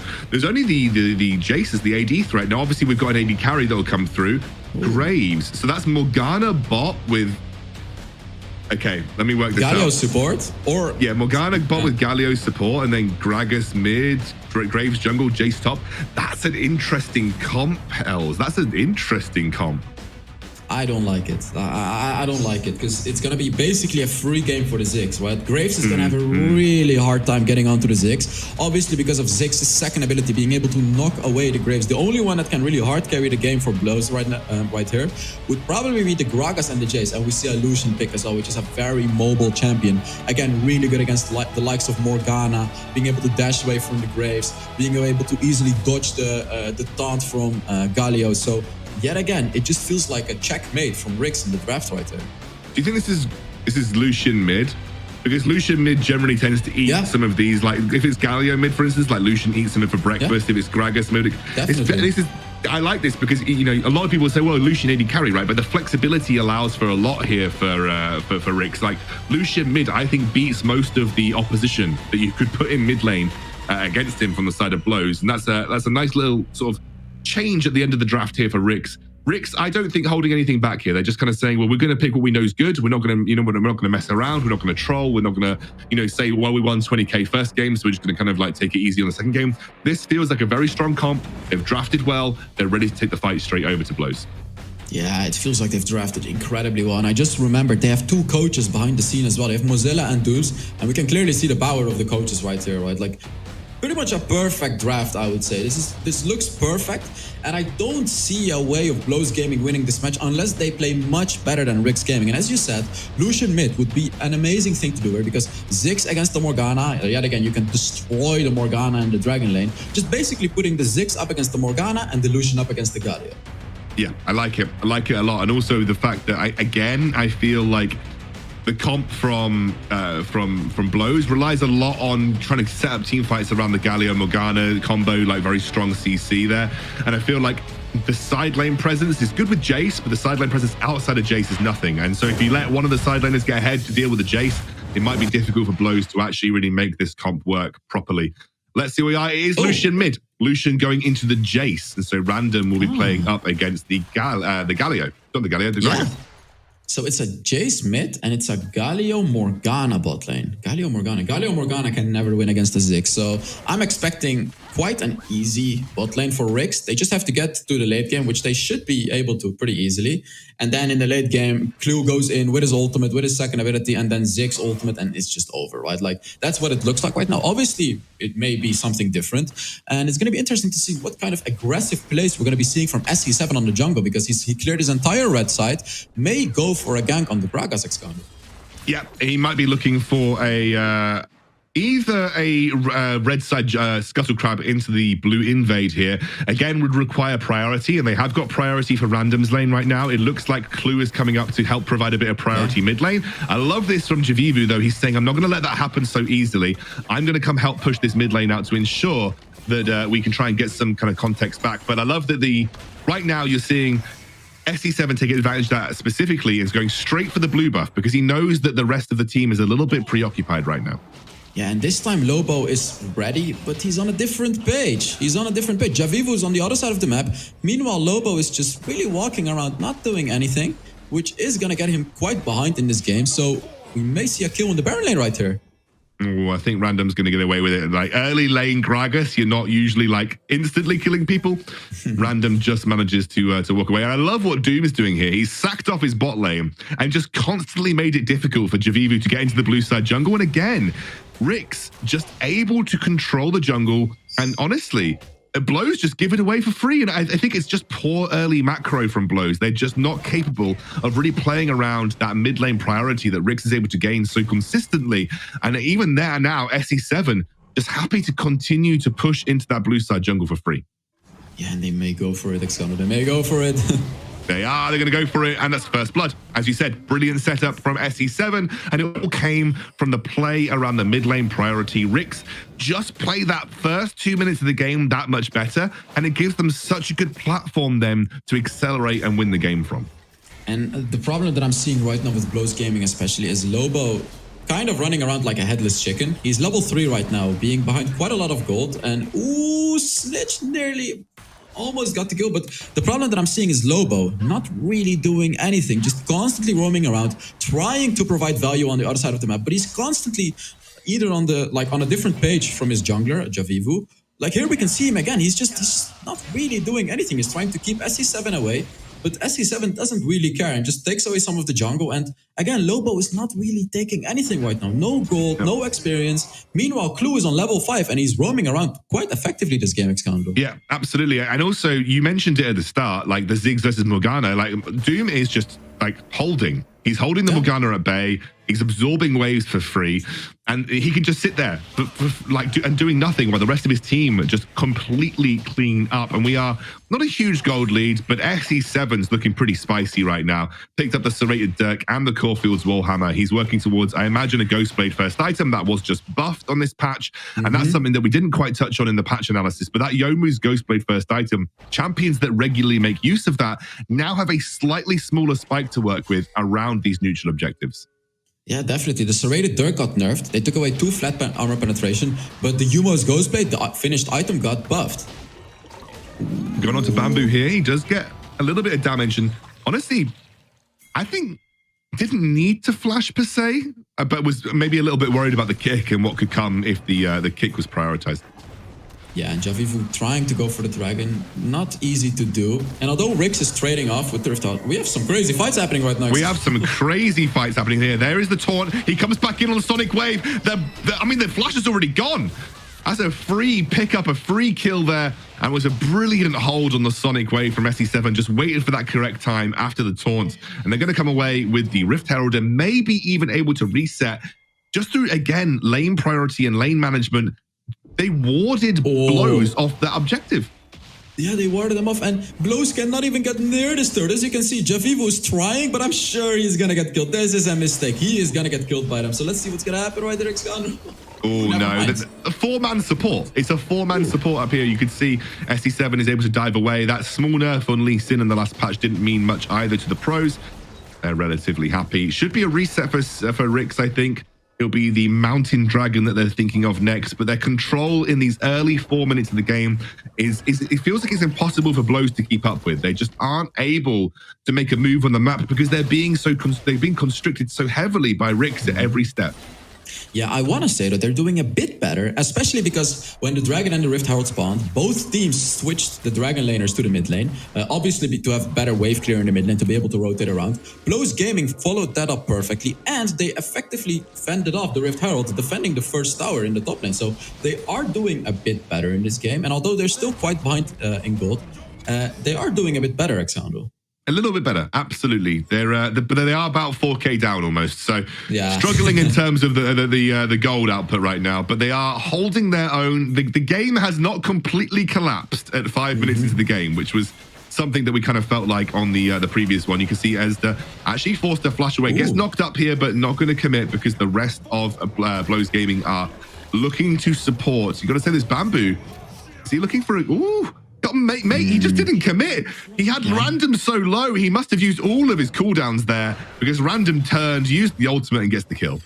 Yeah, he used all of his cooldowns. It was a nice try, but Random is Random, and you're not gonna kill Random for free. He knows his limits, and just yet again got another free kill. Now he's backboarding, gonna be setting up for that dragon fight, and yet again, this dragon fight is gonna be looking very spicy for Rix. And Doom, yet again, not going for the Archangel Staff. He is going to be building it as a second or a third item. And especially in this update, because it got nerfed, he just straight up rushed for the Luden's Echo to have that early game presence as a Ziggs already. And he's going to be really hard to deal with for Blows Gaming already because he has so much damage in his arsenal, Xcandu. I'm interested in your opinion here because I know you're a bit of a Ziggs fan as well. I always went Ludens first. Did you sometimes go Archangels? I just always went Ludens. I just felt it was more impactful, like in the early game. I basically went for the same way as Doom, going for a Luden's Echo and then for an Archangel Staff. And honestly, in the early game, you can just rush the Luden's Echo because then you're able to get it before the first dragon. So no Sapphire's Crystal at all. Basically the same as Doom is doing in this game right now. And especially in this new update where Archangels got nerfed, it's still a really good item on Ziggs, but you don't need it as your first item. So you go for the Luden's Echo, deal that insane damage in the early game, and then as your second item, you can even just go for the Tear of Goddess, and then straight up rush the Rabadon's Death Cap. That's what I do. And then as your third item, you finish the Archangel Staff, which will instantly be the Sapphire's Crystal. So there we go. So we see the Tear of Goddess, and it's going to be interesting to see whether or not he finishes off the Sapphire's Crystal. And yeah, if we look into replay... I mean, those Krugs, man. Those Krugs needed hitting. They really needed hitting. I completely agree with our replay guy because those Krugs, they needed to get farmed. Yeah, and Random did it. He farmed it. Oh, Bamboo finds a solo kill onto Snitch here. Look at Rix, That's a good little play. Look at Rix, though. Yeah, they're going straight here onto Ezda, who gets bopped down. The hero's entrance will do very little to protect him. There's going to be a tier 2 in the top lane being taken by Rix. A Baron lane second tier turret will drop just as the second Rift Herald is about to spawn. Yeah, and Rix Gaming sacrificing the bot lane turret, totally worth it. Why is it worth it? Because they were able to take a turret themselves, get a kill, and get a Rift Herald. So you're basically only giving away a free turret. You're giving away your blue side jungle, but who cares if you take a kill, if you take another tier 2 turret, and if you take the Rift Herald. Rix Gaming just on top of the macro game right there. And Blows is being blowed away by Rix Gaming right there. They have no idea what to do. I'm sorry for that stupid joke. Yeah, I know. Do you know what, mate? We celebrate bad puns, and that was one that I'm sure many broadcasters will make, and many will continue to make, and I'm perfectly okay with Blows Gaming being blown away. Anyway, the Infernal Drake spawning soon. Of course, we have that Rift Herald, like you said, often better, especially on the second one, or maybe even the first one, just to use it in a situation that will buy you a bit of pressure on the map when another objective is spawning. And I imagine unless SE7 finds a good opportunity to take a free tower, probably going to be using it mid around the second, around that second Drake, especially because it's Infernal. And you have a Ziggs, like you drop that Rift Herald, it might get the tower in range for Ziggs' Satchel Charge to actually do the rest of the work. Yeah, Ziggs is just one of the fastest pushes in the game as well. You cannot leave him alone in another turret. And the mid lane turret is going to be pressured as well. Although Blows Gaming is ready for it, they don't just want to give that turret for free. Because if you leave the Ziggs alone under a turret, in a few seconds, he's just going to take it. So Blows Gaming making sure that doesn't happen. And Random overextending quite a bit in the Baron lane though. And it seems like they're going to be going for a dive very soon, Excandro. Yeah, Random just trying to set up those waves on the top side of the map. Obviously, you had the Rift Herald. You could maybe even go for a tower. I think this is going to be a Rift Herald drop into Ziggs Bomb for a free mid lane tower here. Yeah, that he's going to get it. Yep. Oh. And they're going to go for the engage straight off the back of it as well. That's a huge push. The charm comes through the hero's entrance to try and buy some space. Lobo has separated out this team Random by himself, and he gets taken down. Tried to go 1v4, but doesn't have the prowess of the Darius healing this time round to keep him safe. It will be a tower nonetheless, though, so an overall net positive trade for Rix. Yeah, a good defense by Blows Gaming, though. That was a good defense. Syvek on that Morgana, using his ultimate and using the Stasis Enchant to make sure he stays safe. In the last week, we saw some crazy plays coming through with the Stasis Enchant, right? Especially from our nation. I loved seeing those plays. He was playing the Morgana, using that ultimate, and then combining it with the Stasis Enchant to provide a lot of value. And I want to see Syvek make a bit more aggressive ultimates. Right there, he used it only on Random on the Garen, but I want to see him engage, use a 4 or even 5-man ultimate, and just use that Stasis Enchant and be able to get that stun off, because I feel like that is the way for Blows Gaming to potentially win a team fight Excalibur. Yeah, absolutely. We're getting Bamboo picking up a pretty big item, though. I've just seen his Rabadon's Death Cap comes through. That's a kick. That's a very wild kick from SE7. He jumps back into Ezda, who's taken out the fight immediately. Too much damage has been done, you feel here. I'm not sure they're going to be able to contest this dragon easily. You can see that SE7 is doing the work by himself. A nice little isolated pick there for SE7. They say that they're going straight in. There's the ultimate. The silence works wonders as Bamboo's trying to find his own space on the front line. It is Lobo as well. They're jumping in on him. That's a huge amount of damage as Random's on the front line. A double kill for him. Double knockup for Clue. The rest of the team trying to follow up, but they can't. And in the meantime, it will be a free Inferno picked up by SE7. I want to credit Blows Gaming though, because they have really adapted their playstyle. And although they're 7,000 gold behind, compared to the first game, they are doing much better, right? Because you shouldn't think that Blows Gaming is not a good team. The whole thing is WREC is just way like through the roof. They're incredibly powerful, and Blows is the idea is good of what they're trying to do. They're doing some nice stuff, but WREC is just always ready. They have swept everything out, do the engage on the Morgana, get the free kill. They don't even allow the Morgana to do anything. And yet again, Lobo frontlining quite well, but it's just not enough. It's just not enough. What can you do against a Ziggs that's just constantly dashing out bombs against you? And they really cannot. They're trying, but they cannot. And WREC Gaming just yet again rolling over Blows Gaming in this game right now. However, though, I will say this, Hells, it's 13 minutes and we're only at an 8k gold lead. It's a big gold lead, but last game it was significantly worse. 23k gold lead. Yeah, Blows are handling it a little bit better this time. A beautiful chain CC onto Ezda, who just dropped down. The Hero's Entrance comes through. They're going to charm up the Lobo straight away. He should drop easily as the Sonic Wave is still stuck on him. The Gargoyle Enchant will not save the day as Snitch picks up a double kill. That might set up for a Baron here, as Random and Doom are just going to be pushing down that mid lane. As you mentioned, it's a very, very difficult pick to play into a Ziggs and Morgana. Just churns through the shields, makes it very difficult for you to get into the fight. And as we mentioned, that is the Baron getting started up. Yeah, Blows Gaming just not quite on the same page. You know, Ezra and Lobo got caught out, both of them. They were overextending quite a lot. Meanwhile, Bamboo was split pushing the Dragon lane and he didn't really commit to it either. And yeah, Bamboo could have at least taken a turret right there. Instead, he went back and he's really not doing too much with turrets. Oh, Random takes a huge amount of damage onto Bamboo, punishes him there with the Gargoyle Enchant to help him get out. That is the power of this new Garen build that's come out, that's kind of the Black Cleaver straight into Sterak's Gauge. It makes him tanky enough with the resistances that he gets from his passives, and also gives him a huge amount of health and damage. It's a really like the best of all worlds Garen build. And you can see he's pumping out the DPS. Has a huge amount of gold. Actually, the second most gold to SE7. But I'm going to be completely honest with you. As I think Ezda just died again. SE7's been side laning on a Lee Sin, which is way more than most junglers do, to be honest with you. Yeah, he's just side laning on the lane, and the highlight is not really on him on this game. He's been playing incredibly well, but yet again, it's just random, even on the Garen, just hard carrying the game. Like, this man cannot be stopped. You cannot ban anything out against him, and I feel like this is more of a statement from WREC as well, and that's why I thought we haven't engaged. We haven't engaged here. SE7 over the wall has got that Guardian Angel to buy some time as the super giant bomb thing that I always forget the name of. Super Mega Inferno Bomb. Mega Inferno Bomb. I always get confused between the Ziggs ultimate and the Jinx ultimate. I literally do the same thing all the time. Nonetheless, we have a fight coming on. Lobo into the backline. It's Random versus 4 again as he's forced to flush away, picks up the kill with the ultimate onto Lobo. You dare step into my backline and I'll take you down with justice. Random picks up another to his name, and that's every single inhibitor tower that has dropped. WREC's surely going to close this game out 2-0. And we're getting close to the 20k gold lead again, Alexander. We talked a bit too soon, but WREC Gaming, 17,000 gold ahead. How the hell were they able to extend their gold lead by 10,000 gold in around 3 minutes? They literally just extended their gold lead in 3 minutes. And here we can see the catch that they had on the Jace. And yeah, you know, they were just setting themselves up with the Baron to clear out all of the turrets, which they did, clearing out 5 turrets from Blows Gaming. And right now, it's just a timer that's being counted down to victory for WREC Gaming. All they really have to do, just secure the victory. Even if they cannot get the Elder Dragon, this is like, this is just a victory for WREC Gaming. They have way too much pressure coming from Blows Gaming, and yeah.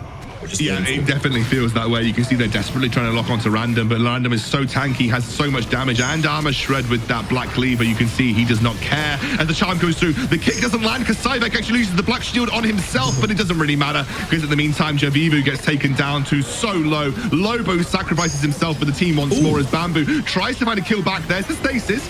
Actually, some low HP bars on WREC right now, but I think it's enough to just ward away the fight. That has bought enough time, though, to survive another day here for Blows Gaming. They won't drop just yet.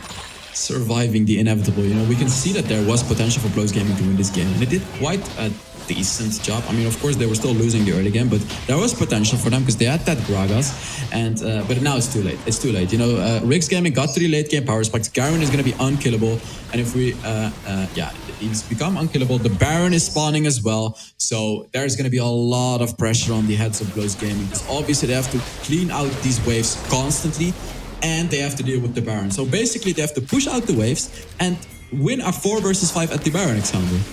Yeah, and Random here. You can see, and sometimes this triple inhibitor can work if you've got something like a Vayne, it's like a proper hyper carry. But there isn't really like a true hyper carry here for Blows Gaming.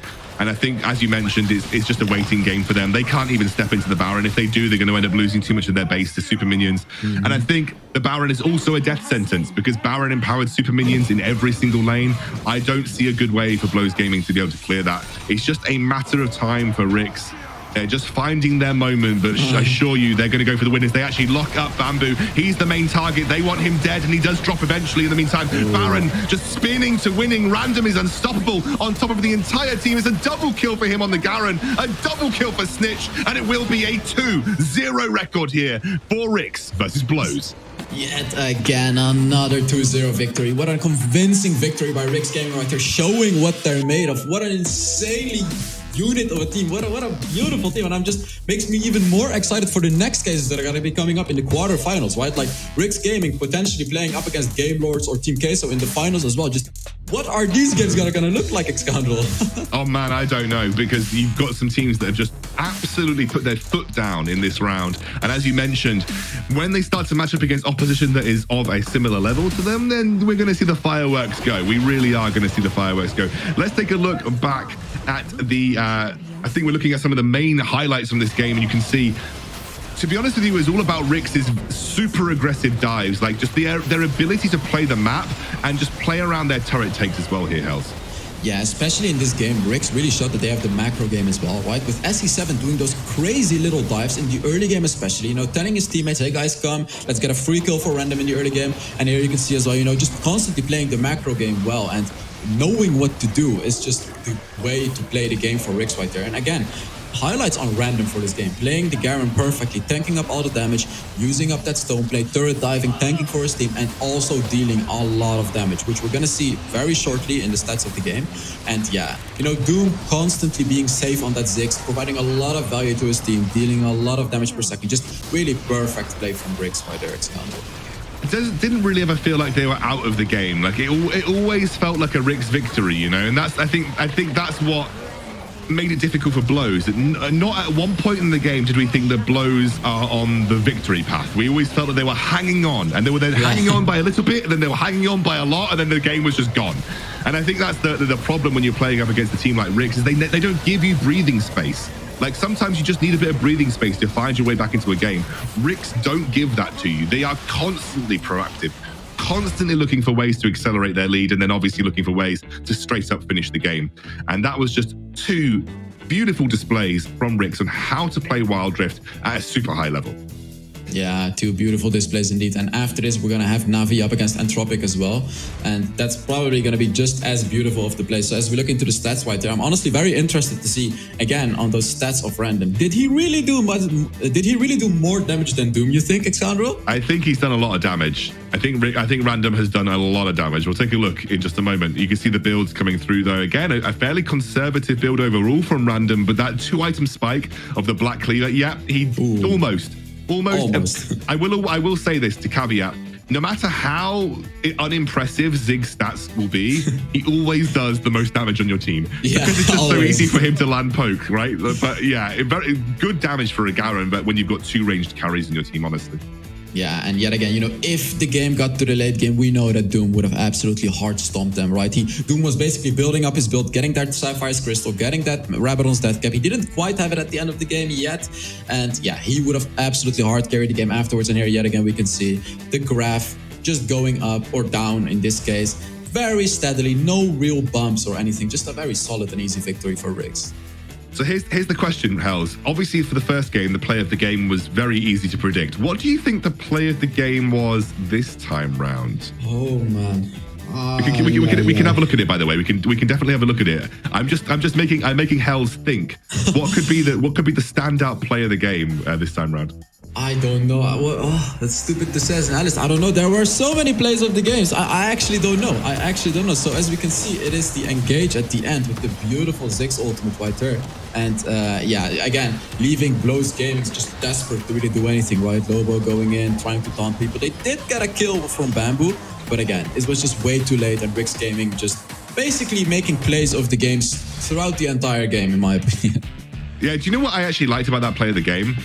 It was a moment where Blows Gaming actually, despite being a ridiculous amount of goal behind, played the team fight really well and basically stopped the game from ending when it was surely over. So and I did quite like that about that play of the game. Well chosen, producers behind the scene. That was a good choice, I think.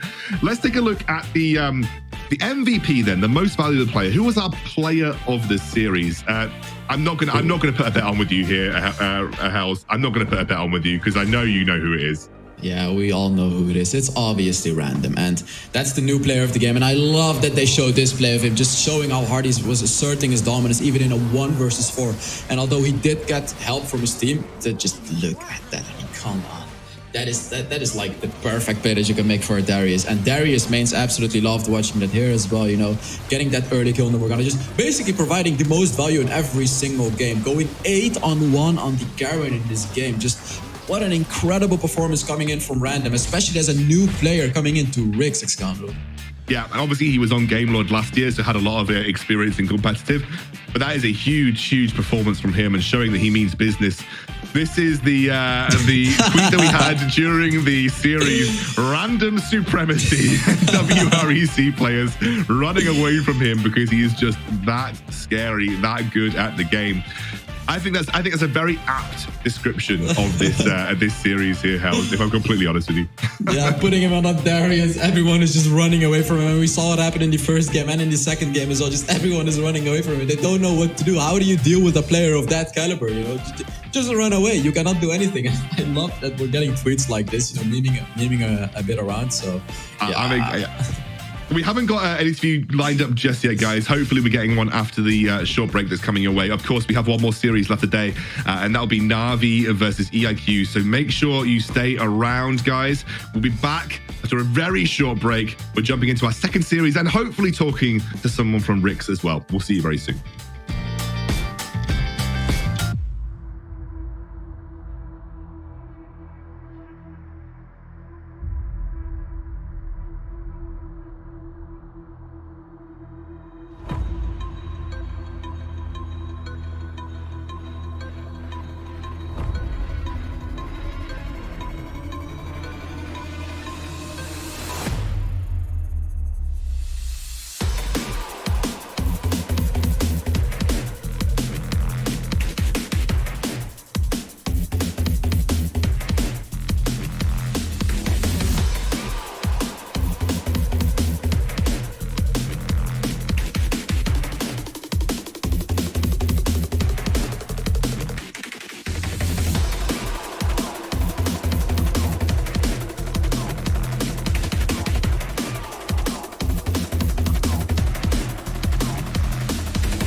wasn't professionally, I would be probably struggling in school. Studying, I guess. Keep studying. I would totally study for my exam.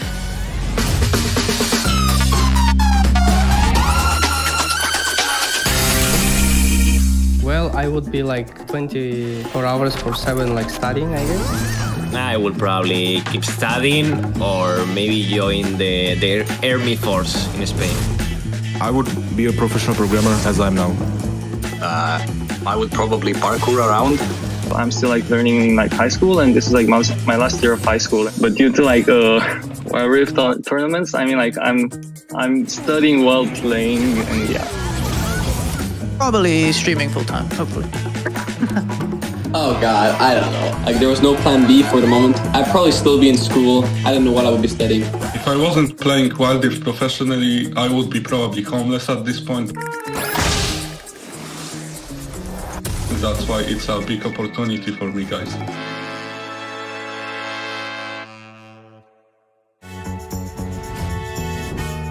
The champion I identify the most as is the Tariq. It's a League of Legends champion. It's pretty beefy guy. It's the guy that actually knows how to pack the punch, and this is how I am in real life.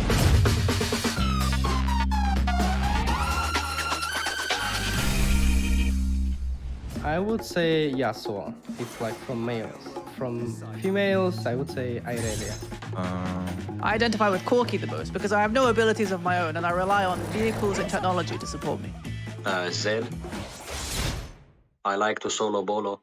I'm the best Janna in the world, so it would be Janna. In this meta, like the most played champion will be like AP carries, Ziggs and Orianna.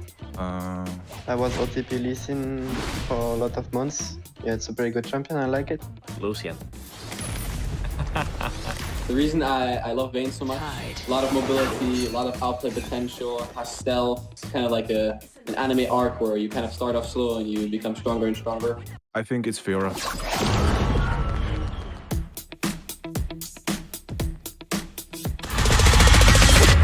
Welcome to the official Riot Games WREC EMEA Championship. Everybody round, everybody round here, know we get hype. Everybody round, everybody round, everybody round, everybody round, everybody round, everybody round, everybody round, everybody round here, know we get hype. Welcome back, everybody, to the Wild Rift European Championships. I've swapped out my analyst and brought in Stuart, and Hells will be hanging around. He'll be doing some interviews, hopefully, and also some plays of the game, and moments of the game. But Stuart, I've got you for our second series. How are you feeling? How do you think about that? What do you think about that first series? What are you thinking about our second one? I mean, our first series was a complete stop. Hopefully this series is going to be a bit closer, even though we've all kind of predicted that 2-0 again for Na'Vi. But yeah, the first game, Rixod GG, absolutely insane play by them as well. So it's going to be interesting going into the next one. Yeah, we're going to move over to Hells. Yep.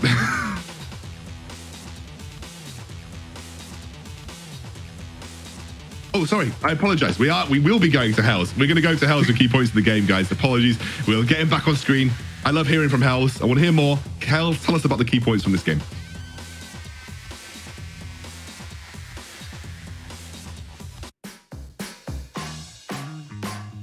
There we go, I'm back on the camera. So I was talking about Vex, and I'd like to say that Vex is quite a similar player as Random. He is basically the player to look out for. And if you give Vex Lee Sin, it's like giving Random Camille or Didarius or whatever, right? He's gonna absolutely hard carry the game and do some crazy jungle rotations. And see, the problem is, he's good at Lee Sin, but it's incredibly hard to ban out against Na'Vi because they are good at everything. They're really good at everything, and they're good at so many different unique champions. So as an opponent of Na'Vi, you're gonna be struggling a lot because you just don't know what to ban out against them. And then if we talk about Yakui, he has some crazy pocket picks, and these pocket picks are something like the Vayne mid or the Irelia mid, and this is just stuff that you just, how do you counter it? And that's the beauty of Na'Vi. They're the team that you just cannot counter, and they have a jungler that is super dangerous, and it's going to be interesting to see how people and how people and Tropic are going to be playing up against it. So that's it for the key points. Tossing it back to the casters, Excalibur and Stu.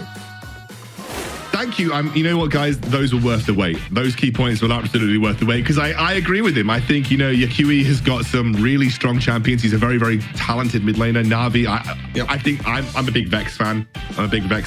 Speaking of the rosters, let's take a look at those rosters for our two teams. And Stu, I think a lot of you will know about that Na'Vi roster, but do you know, what can we expect from Entropic? Because a lot of people might not know too much about these guys.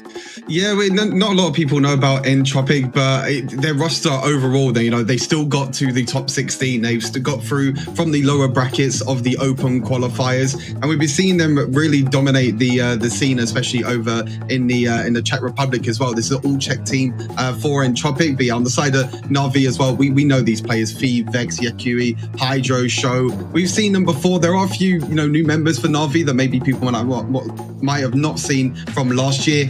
Fee now up in the top lane. Then you got Shao as support as well, who used to play for Game Lord. So a few new members, but still the same Na'Vi that we know and love. And it could be hopefully a closer game than the first series, but I think it will be another promising victory for Na'Vi.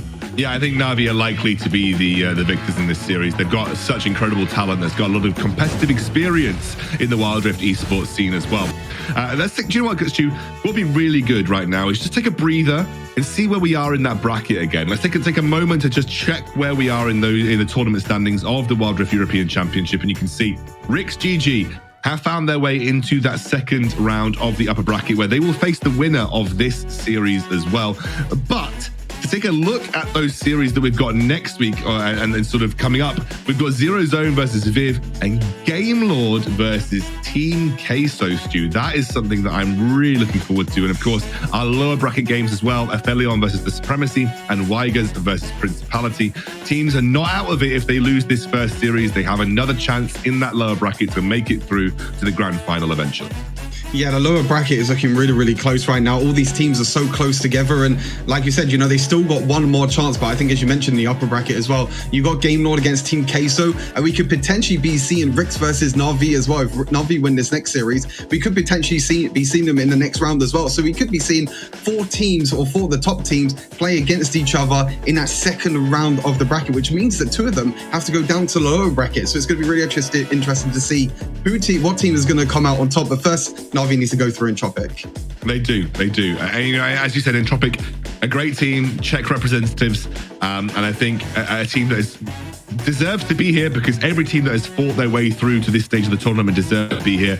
But of course, Na'Vi have got some powerhouse players on their roster with the likes of Vex and Yukui. You expect these guys to be in a strong spot in terms of those top 4, top 3 standings. And I think Na'Vi are very likely to be one of our top 4 teams as well. So again, it's one of those situations where we expect Na'Vi to win. Things can obviously go wrong at this stage of the tournament. But overall, I would say that Entropic have got their work cut out for them if they want to kind of make a dent in the Na'Vi armor. Yeah, for sure. I mean, Entropic needs to come up with something, I think, crazy. I want to see some pocket picks. I want to see some cool picks. We're already seeing some interesting picks in the first draft as well. We saw Gragas mid. We saw Lucian mid. We saw, champions still being banned like Set and Jace as well, which most likely we'll be seeing in the second series as well. But teams haven't really had a lot of time to kind of really adapt to this new patch yet. So really the big point is like what teams are going to be coming out on top and what teams have adapted faster to this new patch and maybe found a few picks that maybe they can bring out for this series. Yeah, it's going to be an interesting one for me because people are still banning Set. People are still banning Jace sometimes as well. Jace was picked first pick. So it feels like these pros either don't think the nerfs made that much of a difference, or they think that these things are still strong and haven't quite adapted and would rather go what they know rather than having to take a risk on a new meta that may be evolving from a patch. Speaking of the picks and bans, we are into them now. Na'Vi on blue side, Entropic over on the red. And again, we've always seen some very heavy bans towards the things like the Set, the Fioras, these AD bruisers that kind of dominate in that top side of the map. Yeah, for sure. I mean, I really like the blue side as well. On the blue side, most of the time, you see these interesting bans like the Corki that we've been seeing now. We saw a lot of bans towards Rakan before. We've seen Lee Sin on the blue side. I think that's a great thing about being on blue side is you can kind of target ban a little bit more because normally on the red side, you see champions ban like Set and like Jace. But interesting enough, the first ban is actually Varus for Entropic. So interesting enough, not taking that away. Garen, I don't think anyone wants to deal with Garen, especially after seeing random play him in the previous series. But we're going to be seeing if Set and Jace is going to be enough. There's a Set ban as well. I'm sorry, the Jace ban. We're going to be seeing if Set is also going to be banned as well. But yeah, I really like that the blue side, you can kind of target ban a little bit more instead of banning out these kind of OP picks at the moment. Jack's getting banned. That's something that I never thought I'd be saying in Wild Rift, but obviously he's kind of crept into the jungle as a pretty strong option in the jungle right now. And the Set does come through as the final ban. What is this left open? Something like the Fiora for Fee. I mean, that's open right now. Obviously a really, really strong Baron laner and can be flexed to the jungle for Vex. And it is going to be the Fiora first pick, as we expected, Stu. It is hyper strong. If you go and look at Stu's tier list, he would have also put Fiora firmly as the queen of the Baron lane. Yeah, with the nerfs to Jason set and everyone, I think Fiora is by far the strongest in the Baron lane now. Surprising enough, that Entropics decided to ban Varus instead of the Fiora, but now you see Entropic now picking up the Thresh, picking up that roaming support that can do so well and roam around the map. We saw it a lot in the previous series as well. We saw Clue roaming around the map and being that kind of pinpoint of his team, and Lee Sin as well. But now look, you give over Camille and Fiora to Na'Vi. That's something that you don't want to see. And Darius as well.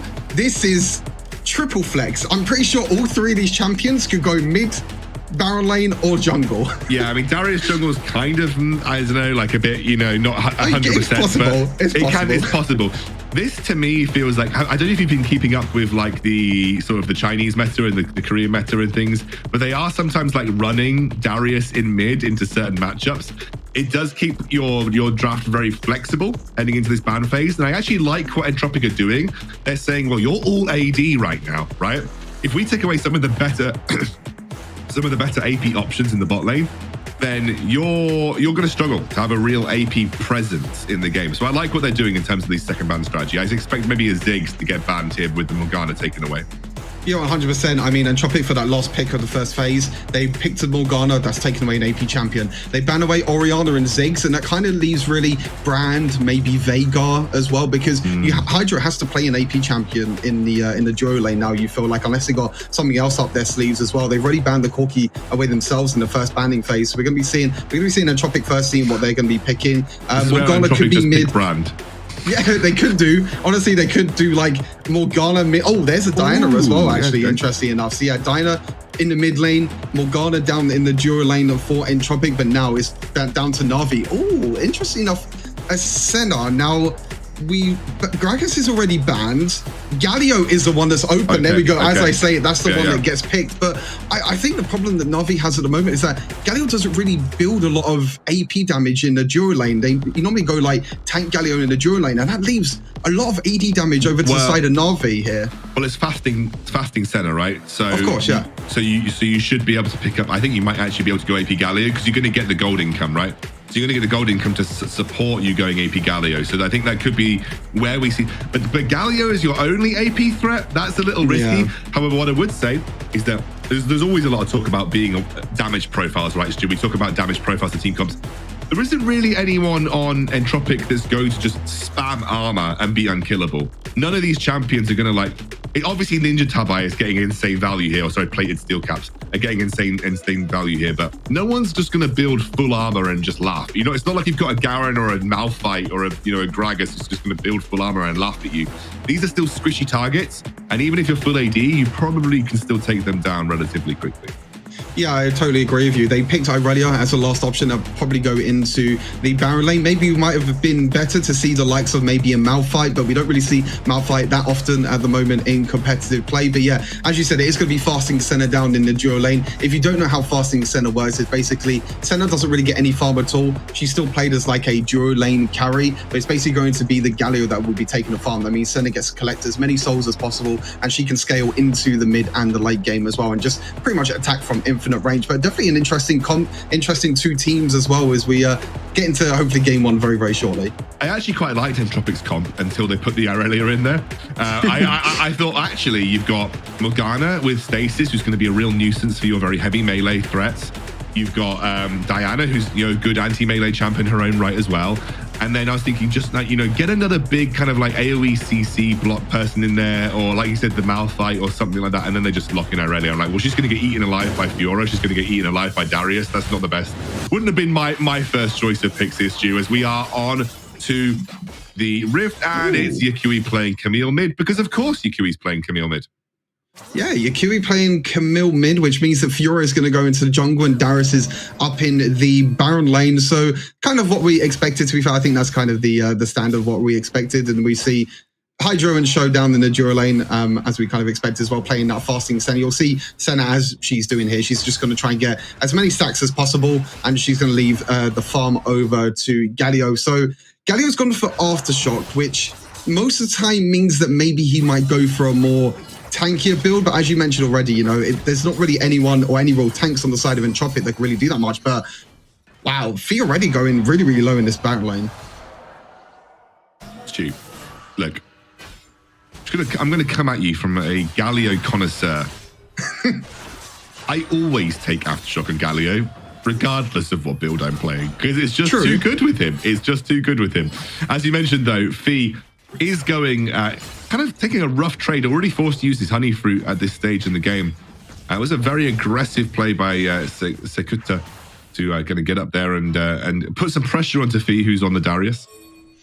Yeah, for sure. I mean, you see the roams already happening. It's 4 people up in the Baron lane, which means Morgana down by herself. But I think that's a great thing about these AP dual lane champions is that they can wave clear so quickly. You know, the likes of Ziggs, the likes of Morgana. We saw Doom do it last game as well. And we might be seeing a fight, a Skull Crab as well here. Here we are. We're going to see a binding come through. Yakui taking very low as the Flay comes in. Has got the ignite and the hook's there. Has to be forced to flush away. Nice taunt coming out from Galio on Skau. It's going to be a Vex over the wall for the first blood. We'll find it eventually. Uses that riposte to buy some time. Actually manages to dive out, but will go down to the Diana eventually. Very messy play around the Rift Scuttle there. But it will be Na'Vi that comes out slightly on top. Yeah, the Entropic took the top lane Scuttle and they were like, okay, we're just going to go down to the bot lane Scuttle as well and take a team fight. Vex did get the Scuttle Crab in the end. And the taunt here by Show was really good. Watch Show here. Dashes in, gets a 2-man taunt, sorry, because the Black Shield stopped from Thresh. But yeah, Vex flashed over the wall, was able to get first blood. But unfortunately for him, he died himself as well. And in the end, an even trade 1-for-1. Which is, you know, okay for both sides. I think Na'Vi really wanted that Scuttle Crab because if you give 2 Scuttle Crabs over to the side of Lee Sin, that's a lot of gold. That's a lot of experience that Nedro can get on the Lee Sin. But in the end, not too bad of a trade. Is even in gold at the moment. Nothing too crazy happening as... We've seen, yeah, I mean, I think, like you said, with the Irelia as well, I'm going to find it, I think Irelia's going to find it really hard to try and dive in onto Na'Vi, which what Irelia, you know, loves to do. She likes to try and land the stun, try and dive in, as we see this as well. Fee. I mean, that's a lot of damage. Gets saved by the shield from the Thresh here. Fee does not run the ignite, though, so he's going with, as the kickers comes through, there is the Sonic Wave. They are getting the support from the sidelines with the Senna. And it will be Vex that picks up the kill. Now Yakui jumps in with the Hextech Ultimatum. Just got nerfed in the last patch. Here comes the taunt coming out from Skau. And it will be Yakui who goes down to Patras. Just about manages to escape, but Show picks up the kill right at the end. 1-for-1 overall in the mid. Yeah, a lot of roams happening across the map at the moment. In the Baron lane, Fee nearly solo killed Darrell. As you said, the Thresh saved him with the shield. And Nedro thought, you know, we could try and maybe catch out Fee, but in the end, you had Vex up there as well. And Vex was able to turn this fight around. You can see Irelia can't really do that much because she was so low on health. And then you saw in the mid lane as well. Show being able to roam in the mid lane as well against the Diana. And even though it was a 1-for-1 trade anyway in the mid lane, you can see that the rotation's already on the side of Na'Vi. They're trying to rotate him out around the map, which we're seeing a lot more, I feel like, in Wild Rift. I feel like at the start, and especially last year, there wasn't really that much in terms of roams, but we're seeing a lot of roams now by, you know, all members of every single team, really, which makes the game really interesting. It shows how important the early game is in Wild Rift. Yeah, and it's so fast-paced as well. Just roams that are coming out, it shows you the pace of the game. And so Vex, with the support of the rest of his team, trying to go for this Rift Herald. They don't want to make it easy for Nedro to get the kill, and they're going to go in. That's the huge damage coming out from Fee on the Darius again as the stuns come through from Haru. That'll be the first kill going over onto Skau. Actually, this Irelia starting to pop up as the healing going for them, and actually escapes. I can't believe they just let an Irelia get away with that. I mean, I said before that Irelia can't really jump around against his comp, but I guess Na'Vi just let them jump around, and now they're going to be able to take the dragon from this as well. I'm not too sure who picked up the Rift Herald in the end. I believe it was Vex that picked up the Rift Herald in the end, so they do trade objectives. But yeah, you lose Infernal, you lose the fight as well, and you can see here, if you keep an eye on Irelia here, using the ultimate to get in to get the stacks for the first ability, you can see he's just jumping around, and he just can't really do that much. He's getting the resets on his first ability, so he can keep jumping around. He can keep dodging abilities, and that's a huge start for Entropic. A gold lead, a kill lead. They do lose the Rift Herald, but they get the Infernal Drake, as you said. I think the really big part of that fight, though, was the fact that Haru on the Morgana, it shows you how powerful Morgana is versus heavy melee comps, a bit like the Darius. 2 people stunned by the Morgana, which allowed the setup from the Irelia to come in. And that was just Haru doing work in that team fight there, Stu. Yeah, for sure. He doesn't have the status just yet, so it was a little bit scary to see the ultimate come through and show how close he is. But yeah, as you said, you know, when you have multiple melee members on the side of Na'Vi, it's really hard to kind of stop the Morgana, or kind of escape really from the ultimate. And she did stun 2 people in the end of the 4-man ultimate from Irelia as well. And that's not a bad start for Entropic, to be fair. You know, they're even on gold as well. They have the scaling as well of the Morgana. They have the Diana and even the Irelia as well, which I still feel like as the later the game goes, it will be hard for Irelia. But if she can, you know, keep a little bit further ahead, and if she can keep at least even in gold, she will be complete fight. See Vex at the moment in the top side of the map again. Both junglers really prioritizing this top side map and showing how important this is. But Vex is going in. We got 4 members from Entropic. They took the bait. Shao is there to try and buy some time. He will pick up a kill and flashes out. Should be a shutdown going over to Shao. But that was a huge bait from Entropic. The rotations again, Entropic seem to be on the same page, if not ahead of Na'Vi at the moment. But the Galio as well just shows how much of a power pick Galio can be at the moment with that grand entrance, Grand Skyfall. I can't remember what the ultimate name is actually. But yeah, being able to come in from the mid lane up into the top lane, which didn't make the trade seem too bad. But Entropic, I'm really liking the way they're playing this game at the moment. Mate. They've kind of taken it to Na'Vi. Absolutely. I mean, not just taking it, they are, by all accounts and purposes, ahead. You know, they're even on gold, but ahead in kills. They've got the Infernal Drake. This is huge. Take a look back at that fight.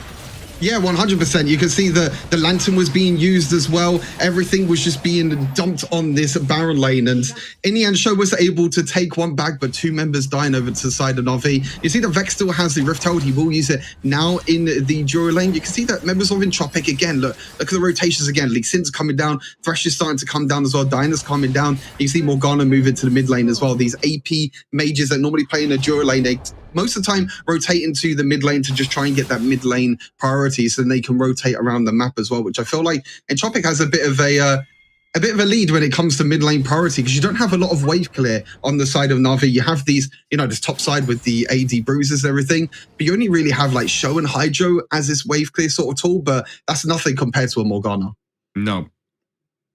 Absolutely agree. And they're trying to put pressure into the side lanes right now too. But honestly, both their side laners are behind the Diana and the Irelia. I mean, Sekutka he's at like 7,000 gold. He's got an entire grand over Fee right now, and Fee's just struggling to kind of keep up with this Irelia. Got to also look at the fact that we will see Shao building a AP Galio, so it is full AP Galio. Gone for what we call like a bit of a tankier Galio build. He's gone for the Crystalline Reflector. I really feel like Galio is one of the few champions in the game that actually uses Crystalline Reflector. And I think that's pretty solid into this matchup as well, because you've got like an Irelia and a Lee Sin who might try and burst you down.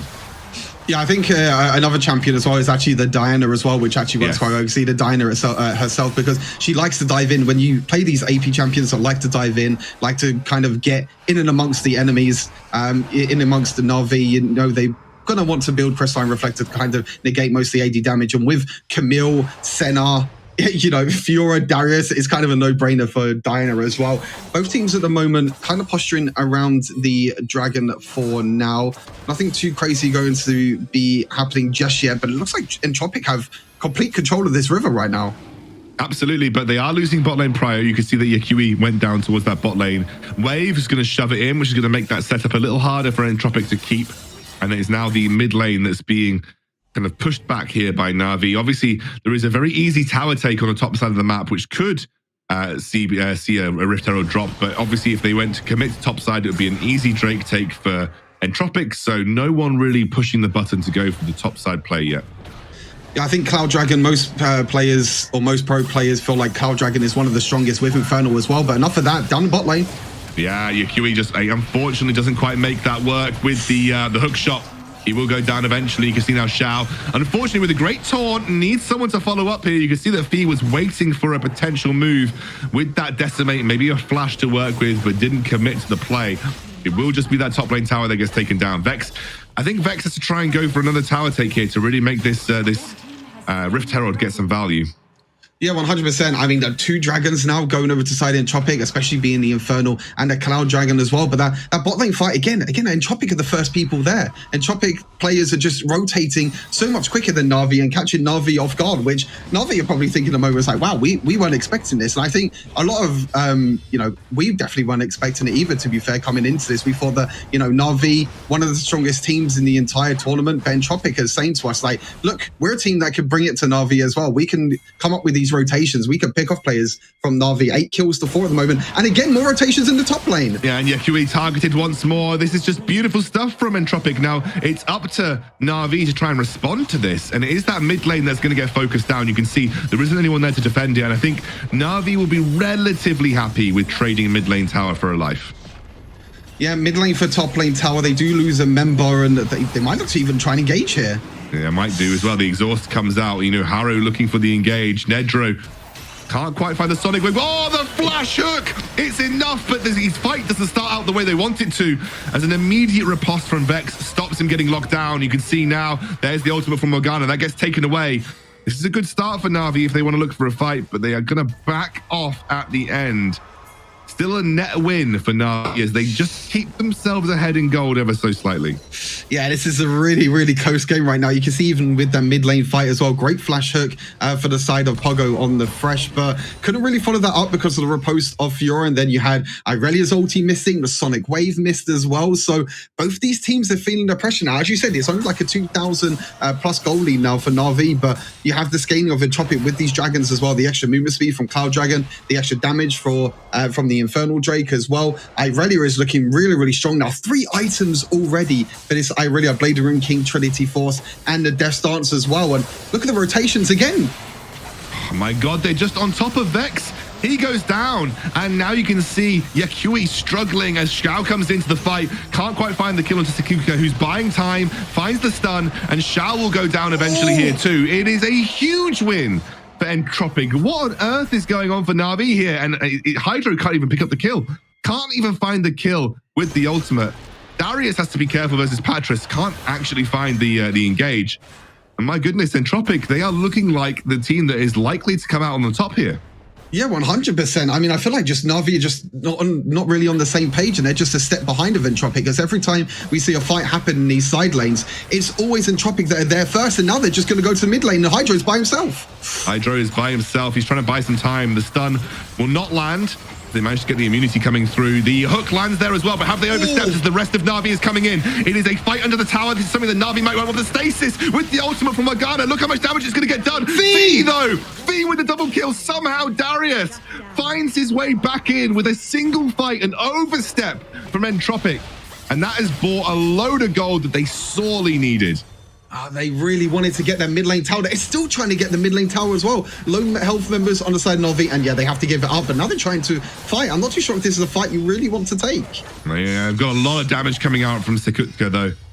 And Patras and Nedro will back off. That is the man that you have to look at. The solo laners, the real powerhouses here for Entropic, and have been all game. Haru and Pogo, they're just kind of distraction techniques in these team fights, really. Yeah, you see the fight here. They really wanted this mid lane tower. They already lost the mid lane tower already on Entropic, so we were like, yeah, we need to get the mid lane tower as well.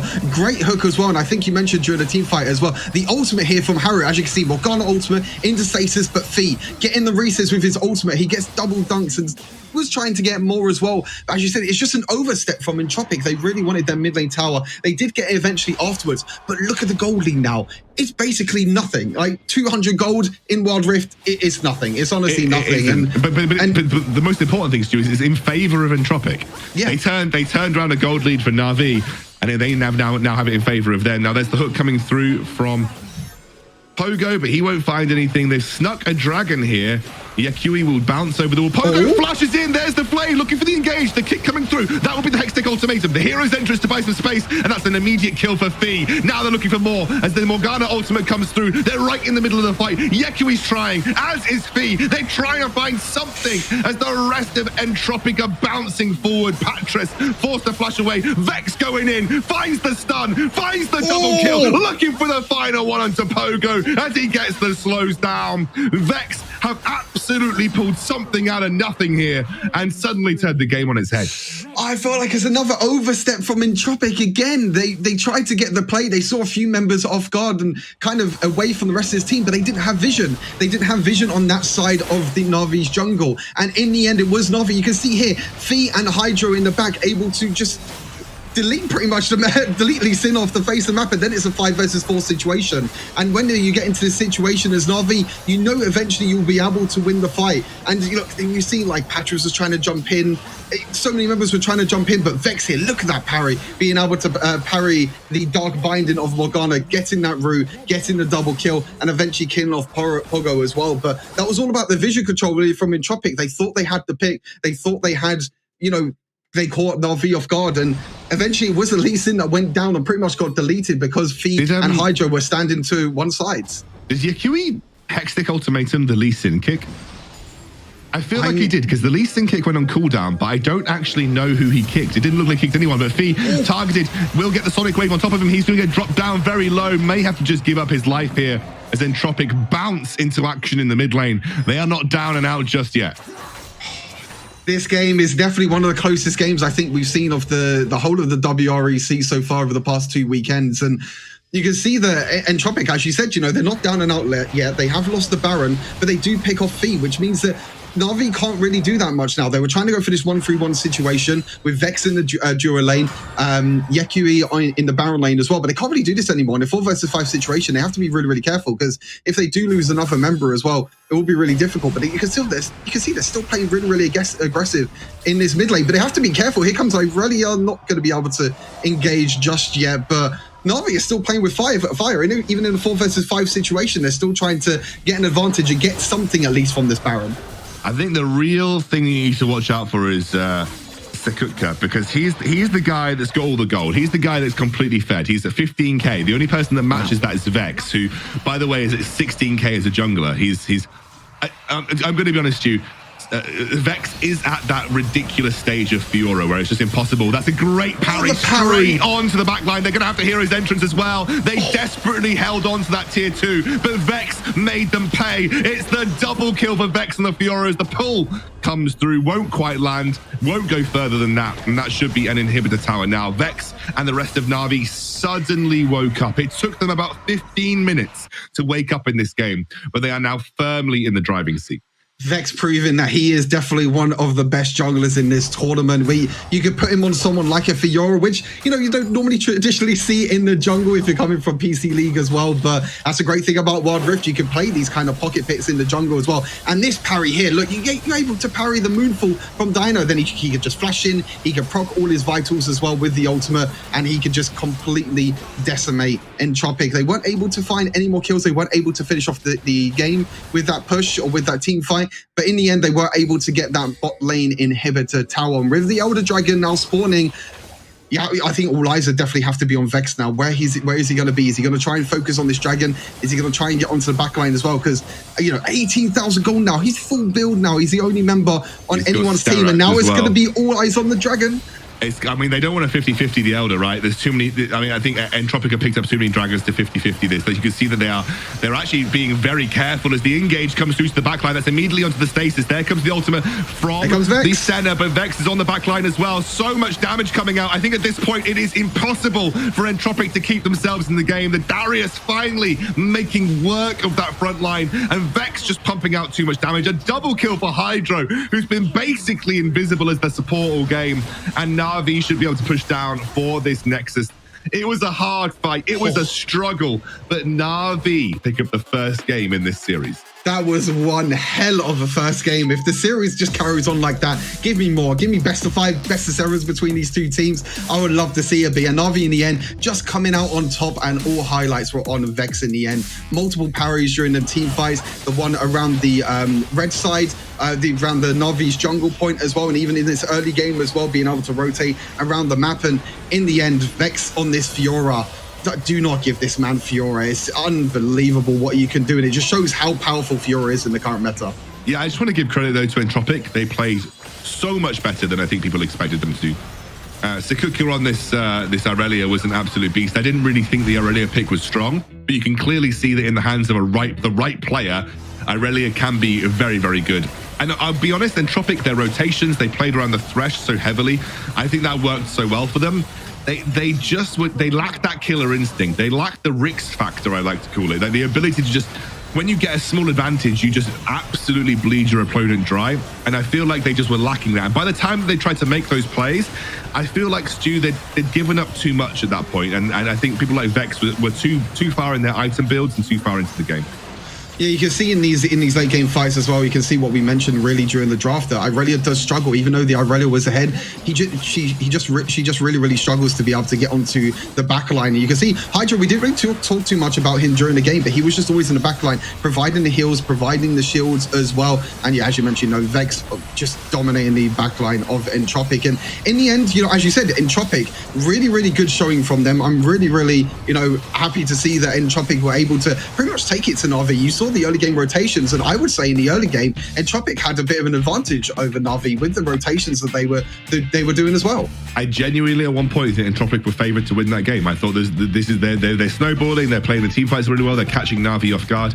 But what Na'Vi did do well to kind of soak the pressure was that a lot of side lane stuff. They took side lane towers, they made sure they were absorbing side lane waves. So whilst you had Entropic that were fully grouped around mid, they were losing minion waves, someone from Na'Vi was always soaking minion wave experience in gold in the side lane, which kind of kept them in a good spot. You can see, I think Vex definitely the player of the game, but Hydro, the unsung hero here, 2-1 and 14. But the damage does tell you everything you need to know. Sekutka versus Vex, with Patras coming in a little bit clutch as well. But Sekutka and Vex, the MVPs of their team this time round. Vex coming in strong in the late game. Yeah, you can see how close the game was overall, 17 kills to 15. You can see at one point Entropic did have that gold lead, and I believe that gold lead was just before they overextended in the Na'Vi jungle down in the bot side of the map, and then they lost that team fight. And then once they lost that team fight, Vex got a few kills, Vex got really far ahead from that. And I think that's kind of where I want to see Entropic change when it comes into the second game. I like the rotations, I like how they're playing proactive, I like how they're playing aggressive, but just that vision control for Entropic as well. I want to see them get some more vision control, so when they make these proactive plays, they're not caught off guard, which they did, it did happen a few times this game. So going back at the play of the game, then we'll see which was the most memorable moment from our first game in this series. I don't know which one it'll be. There were lots of memorable moments, but I think this was good. This is Sekutka's triple kill on the Irelia. Yeah, I think you mentioned it during the game as well, the double route there by Haru as well, and Sekutka just being able to jump around as well on the Irelia. And it shows that, you can still play Irelia. We don't really see her a lot in competitive, if I'm totally honest, and we don't really see too much, but these pocket picks from these players that maybe, people won't know too much about, and this full check team, I'm really excited to get into the second game, if I'm totally honest with you. I really want to get into picks and bans already, but before then, I believe we're going to go to a quick break as well. We will do. We will. We're going to a quick break. When we're back, we've got another game in this series. We'll see if Entropic can bring it back and take us to 1-1. Oh, we have some tweets, actually. We actually have some tweets. Stuart, you baited me. You baited me, Stuart. Right, Ryu. Blows gaming when Rix GG is walking into your jungle. Here you go. Have our jungle. That was kind of the case, but I don't blame Blows Gaming. I think Rix just had a really good handle on the meta. I don't want to see Gragas every game. Hell's already destroyed my Corki with it in his latest video, and all these Gragas picks are keeping me up at night. Yes. I think Gragas jungle, the WREC top laner first pick enjoyer. Yeah, it is Darius, and it was the same in Horizon Cup as well. Darius was such a popular pick because he's has very few bad matchups, and he's always going to be useful at chunking down that front line. So I completely agree with you, Eduardo. Darius is a super strong first pick right now, and has been in Wild Rift competitive as well for a little while. Now I believe, Stu, doing my job for me and putting me off guard. Now I believe we are going to a quick break. When we are back, second game of the series, can we level it out? We'll see you then.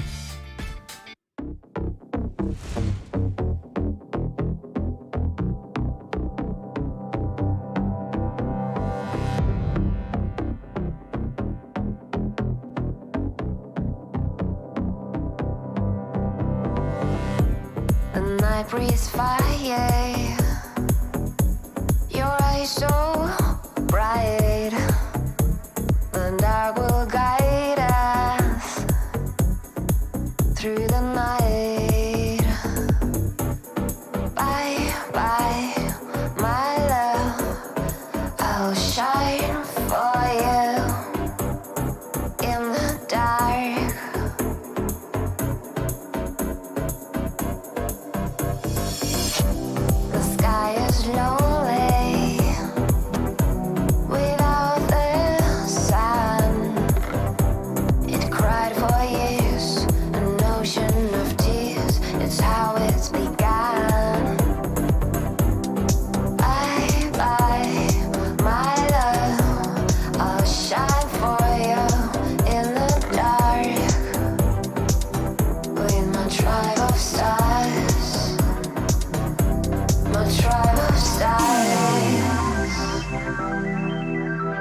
My tribe of stars.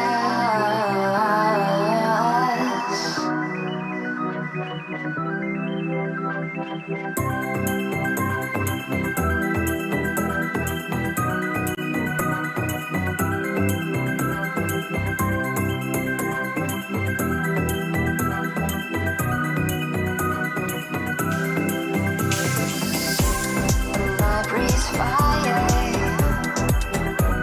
Your eyes so bright.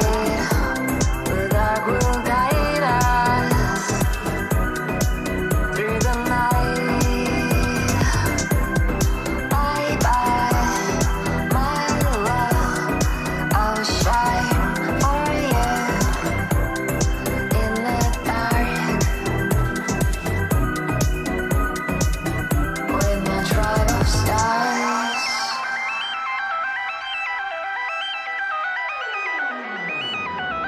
My tribe of stars.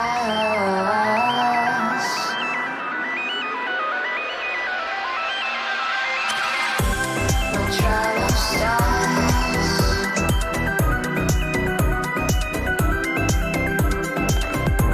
My tribe of stars.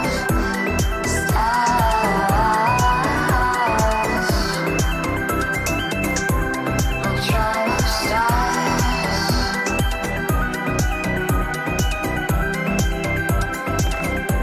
My tribe of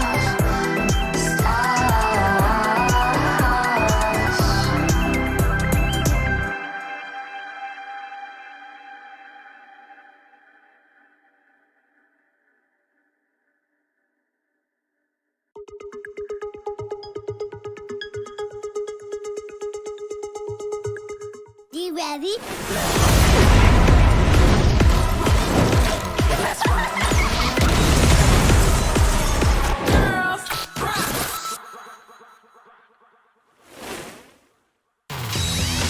Welcome back, everybody, to the Wild Rift European Championship. Na'Vi honestly struggled their way to a victory there versus Entropic. A lot of analysts, ourselves included, pegged this as a very easy Na'Vi win this series. But Entropic showed up big, like they really did. This Czech team have been amazing to watch, and I think just let it go at the end there, Stu, and Na'Vi were able to get back in. Going into this second game, will he try and pick up the Ireli again? And does he have any other picks up his sleeve as well? Because I really feel like he was kind of the playmaker for the team, being able to kind of help with all the rotations, with being able to dive in as well. And it's going to be really, really interesting as we get into this second game. But I'm really excited. I'm super excited to see where we go with the second game, whether Entropic can bounce back. And of course, they do get side selection, I believe, on this game because they lost that first one. So they could choose that blue side for themselves and secure themselves a... before we get there, before we get to that point, Hells is standing by with some key points for this game. Let's hear from Hells.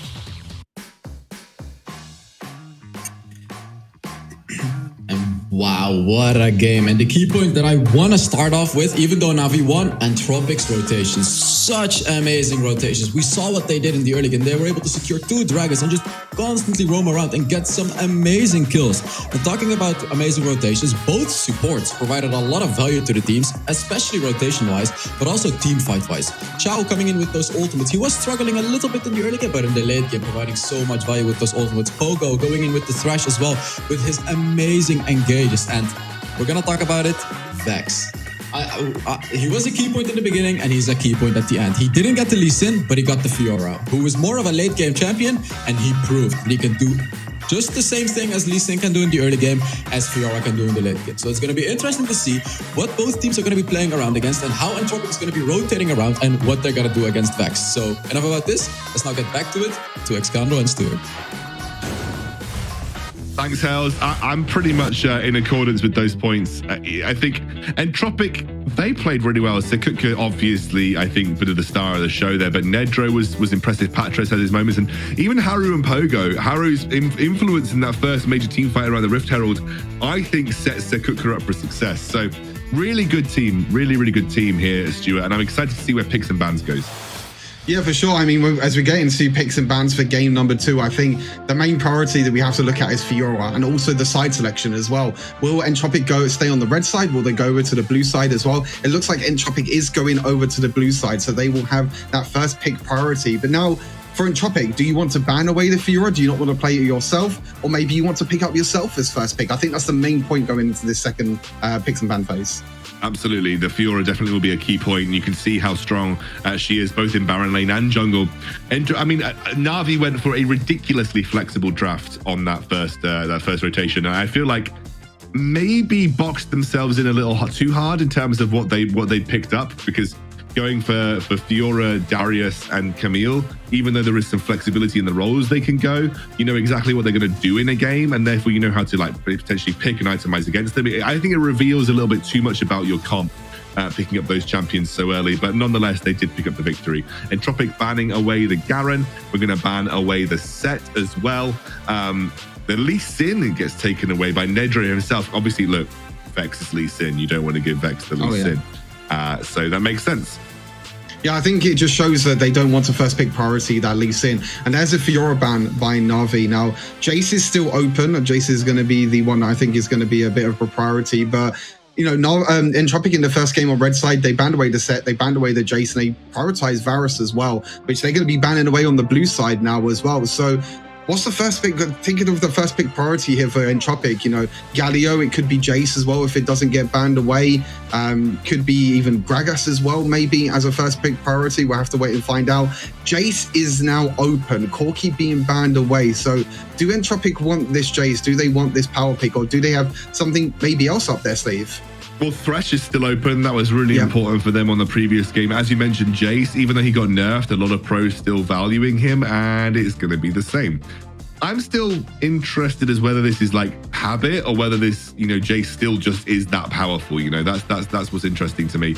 We'll see what we get from Na'Vi. The Camille gets locked in. They're not too bothered about that Camille nerf whatsoever. Again, looks like it can be flexed across 3 roles with the QE playing Camille mid as well. Vex has got Olaf open if he wants it. It's something that we know he's really, really strong on and can default to pretty easily. So let's see where we go. Oh, Jax. Ooh. It's going to be the Jax. You did say that we don't really see him banned too much, but it's going to be, it looks like we Vex maybe in the jungle with Jax. We don't really see Jax in the Baron lane too much. It did get changed a little bit a few patches ago where his attack speed got nerfed in the early game to kind of stop the kind of early game clear of Jax and helped his health regen, which helped a little bit in the Baron lane. But now, look at this. All AD bruisers. We said it at the start of the day, and that's pretty much what both of these teams are going for, all these AD bruisers, but it could be different as well. We see Haru again, maybe potentially picking up the Morgana, and now the Darius going over to Sekuta in the top Baron lane as well.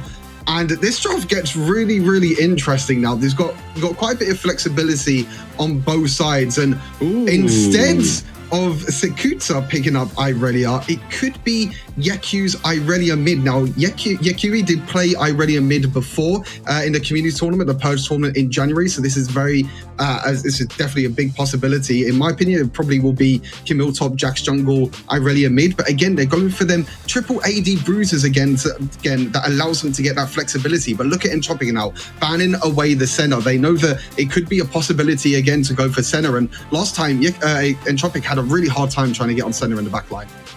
Yeah, and I think like Camille's good matchup into Darius, right? So that's a pretty good matchup for you if you want to run the Camille into Darius. I don't think you can play Jax in any other role other than the jungle, really. You play him in Baron lane, Darius will eat you, and I think in general it's going to be a rough one to play. So I think like that jungle Jax almost certainly. Yekui probably the Irelia mid into the Jace. It's a pretty solid choice. It's going to be Hydro playing the Orianna. Didn't get banned this time around, so the Orianna and the Ziggs were both available. And it means that we now have a solid AP threat coming out from the bot lane for Na'Vi. Let's see where Entropic round this comp out then. It's going to be the Gragas. Now, this Entropic lineup is really, really interesting. Could be Gragas support, could be Gragas mid. We'll see what the last pick is, and we'll kind of round out the team off of that as well. But most likely we'll see Jace in the jungle, potentially Darius in the top lane. But honestly, all of these picks can go in multiple roles. We even saw Ryu last week as well. It's Ari, sorry. Ari mid lane, so it'll be Morgana, Gragas in the duo lane, and potentially Darius in the top lane with Jay support. That's my prediction anyway. Jace jungle, Darius top, Ari mid with like Morgana, Gragas bot. Yeah. That seems about right. Yeah, and then for go ahead, go on. No, but Nami, we haven't seen much of her this today. Given that Nami, most pros I think would consider her the best enchanter in the game right now, maybe next to Lulu. So, Nami getting locked in. Interesting that we haven't seen as much from her today. Yeah, Nami's one of them champions that I feel like, because we don't really see the AD carries down in the duo lane, Nami doesn't really get as much benefit as you would do with an AD carry down the duo lane. Orianna auto attacks a few times, so Nami's third ability can help with the slows for the Orianna.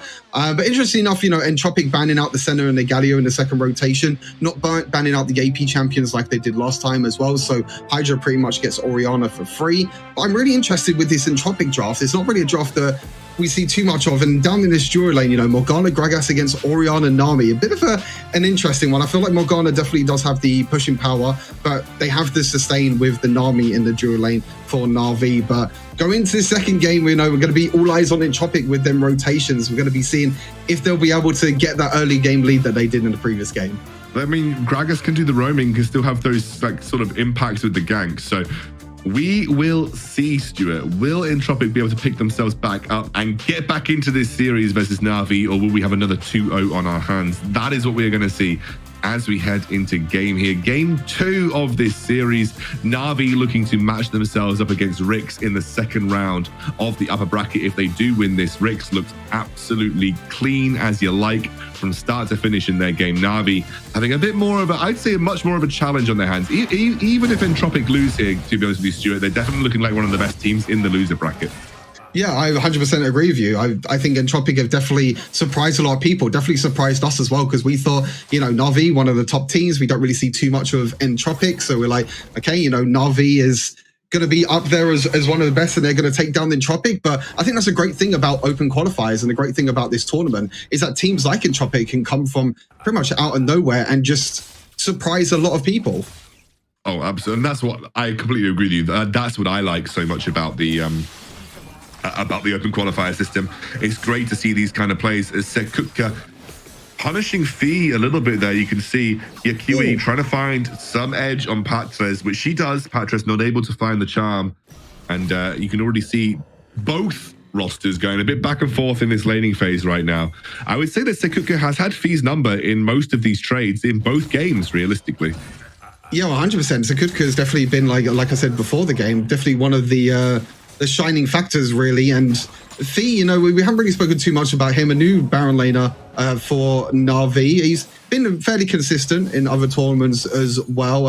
I think he won't hate me for saying this, but he used to be a Soraka one-trick before.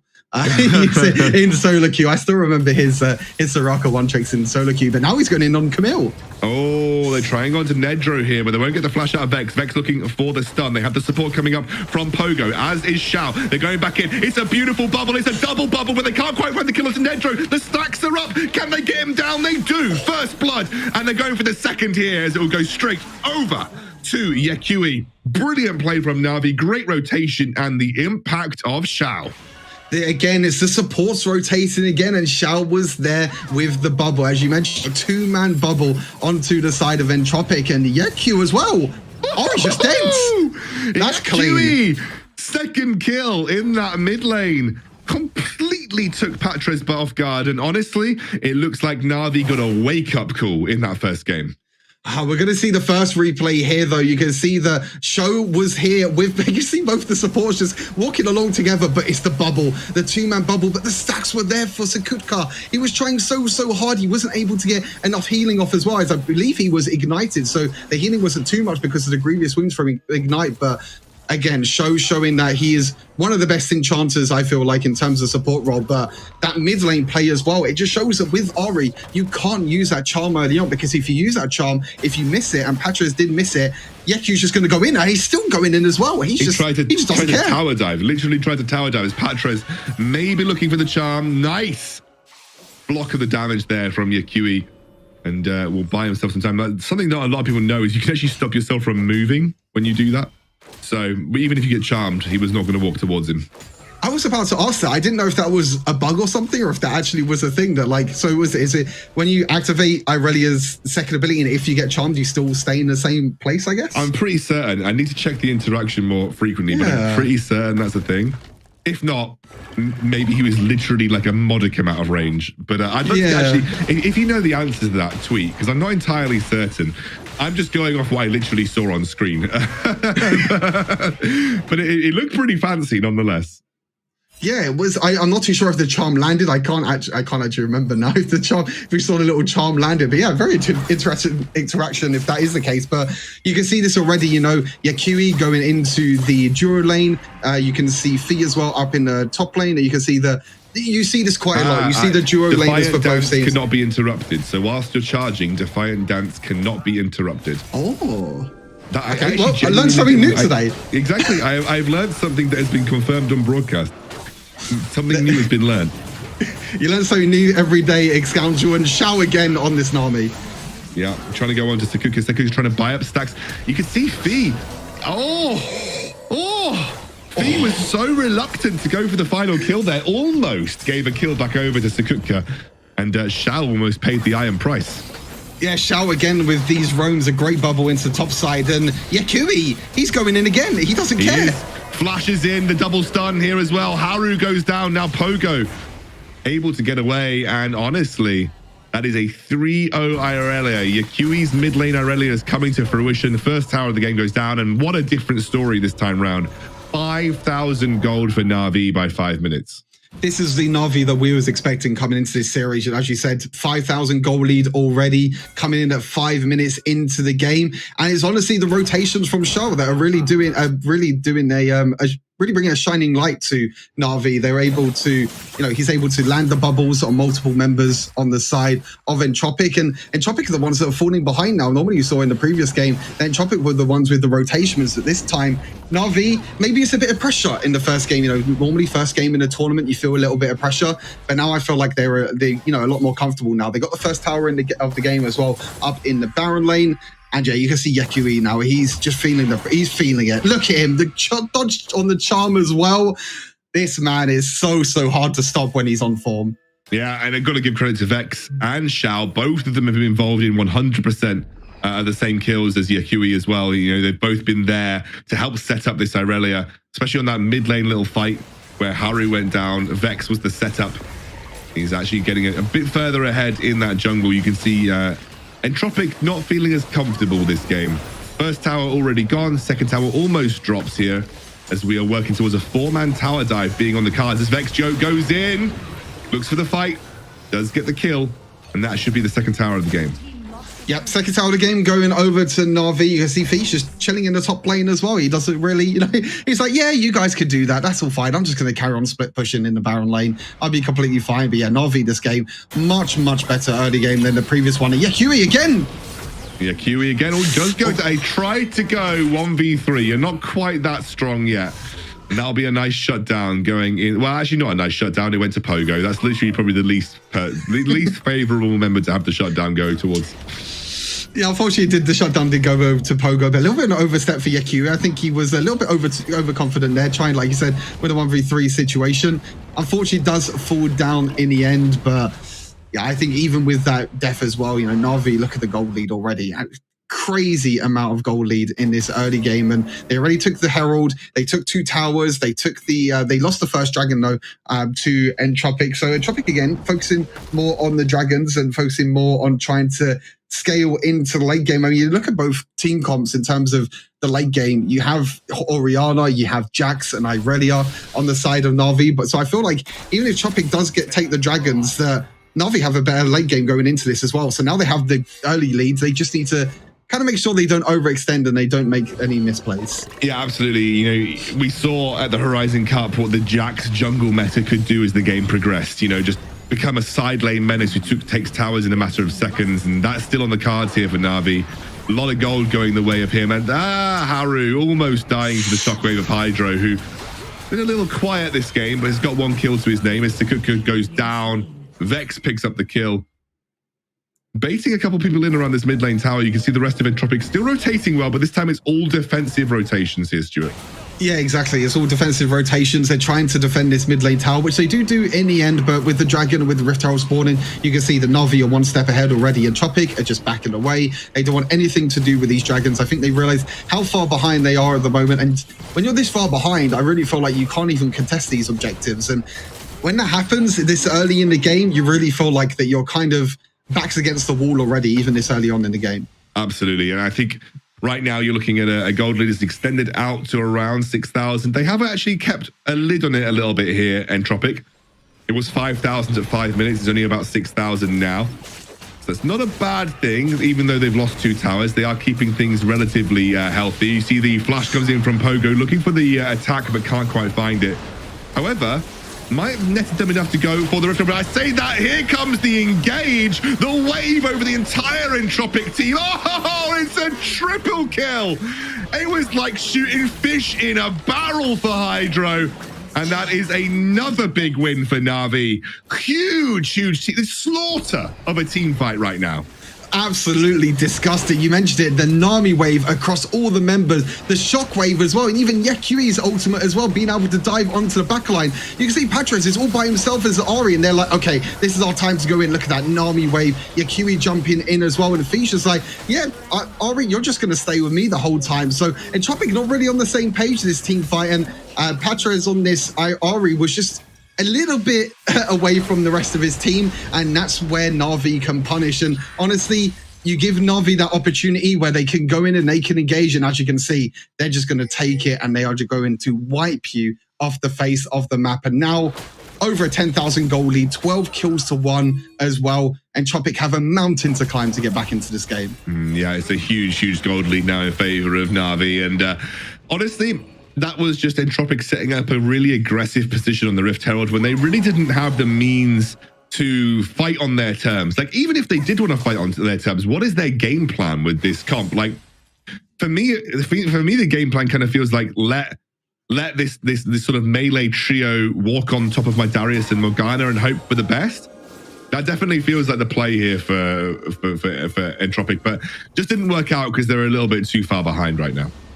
Yeah, I think it's more to do, you know, you've got the double mages, you've got the Ari and the Morgana for the, you know, for the wave clear and everything as well. I think that's what a lot of teams really prioritize with these AP mages down the dual lane, is to do with all the wave clears, getting that mid lane priority and everything as well. But unfortunately, they're just clearing waves in their base at the moment. There's not really, they can't really get out of their own jungle right now. But they're just like, what I'm kind of trying to work out is, like, if you were trying to win a team fight as Entropic, like, how would you attempt to win it? Is it like a pick with Ari to start things off, or are you literally just hoping that Vex and Yakui would stand on top of your Morgana ultimate and then Darius gets some dunks? Yeah, it is a little bit, it does seem to be a little bit all over the place. And there's, Pogo actually going in. I don't think you can 1v1 an army, I'll be totally honest with you, but we love to see a support battle. Yeah, I mean, he had his ult, so I was thinking maybe he could go for like an ult pick, and then, but then like, what would you even turn it into at this point as Entropic? Yeah. Maybe a mid lane tower if you're lucky, but Oriana's already there to clear the wave, so. Yeah, they're trying to push out this mid-lane wave. They're trying to get a little bit of control over their jungle. You can see at the moment, they only have one ward at their blue buff, and that's about it really at the moment. And Na'Vi have just complete control over the jungle. You can see they're grouping up as 5 members now. And if they catch out a member of Entropic, Haru... Oh, I was really scared there for a second. I thought that Haru was going to face check, but in the end, I feel like maybe he had his spidey sense tingling there. Yeah, his spidey senses were tingling. You can see no one's going to face check Vex right now, but they will get the blue buff before this next dragon spawns. 1 dragon apiece between Na'Vi and Entropic, and it looks like the fight is going on. That'll be bot lane tower that's being prioritized. I wonder if Na'Vi can look for the fight here. You can see that Fee and Yakui are there. Yakui's building up a few stacks before this fight starts. Oh my god, Vex, how much damage do you do? What on earth did I just watch? That's a Jax that didn't even have his passive fully stacked or anything, just auto-attacking. I'm pretty sure he didn't use any abilities or anything. He was just standing there auto-attacking. Is that legal? Is what I just watched legal? You can see... There's not even late game Jax. That's just Jax. Exactly. I think that's just Jax in a nutshell, is that he could just like jump on and just keep auto-attacking you with his... I don't even remember what is his weapon again. It's like a cane, is it? No, it's a lamppost. It's a lamppost. He just hitting with his lamppost. He doesn't care. He's like just chilling there, hitting with the lamppost. He can if come he had straight a as real well. weapon. That was a good one. Actually, with this skin, it's like a spade. Yeah, it's like a shovel. It's like a shovel spade thing. That is that was literally just Blade of the Ruin King Triforce Jax as well. That's absolutely disgusting. My only explanation for that damage was that he stacked his third hit of his ultimate passive and then used his second ability. That's the only explanation. But they just get Baron for free. There's the wave looking for the engage here. They knock the Edge of Night off the Nedros. They flash forward past the charm, looking for the engage. Black Shield won't save the day here versus Fee. Vex is maybe looking for the stun. He's a 4-man stun, and it sets up the rest of the team fight here for Na'Vi. Yakui jumps in. Yakui slaughters the back line as Nedros forced to flash away. Yakui's healing up here, should be able to get out through this tower, but that was a disgusting team fight again from Na'Vi. Yeah, the counter strike from Vex being able to flash in and land a 4-man stun, as you said, or 3-man stun, as you said, and this could honestly be the game, Scoundrel. Baron minions, it's Nedro versus the world, and we'll have to see if he can defend, but I don't think there's a lot that he can really do here. No, they're going to take him down easily. It will be the kill over for Shao, and that will be Na'Vi. Super clean, incredibly dominant second game, and we needed to see that from them because we were raising questions in the first game. Entropic just not able to face up to Na'Vi, who are firing on all cylinders this time round, Stu.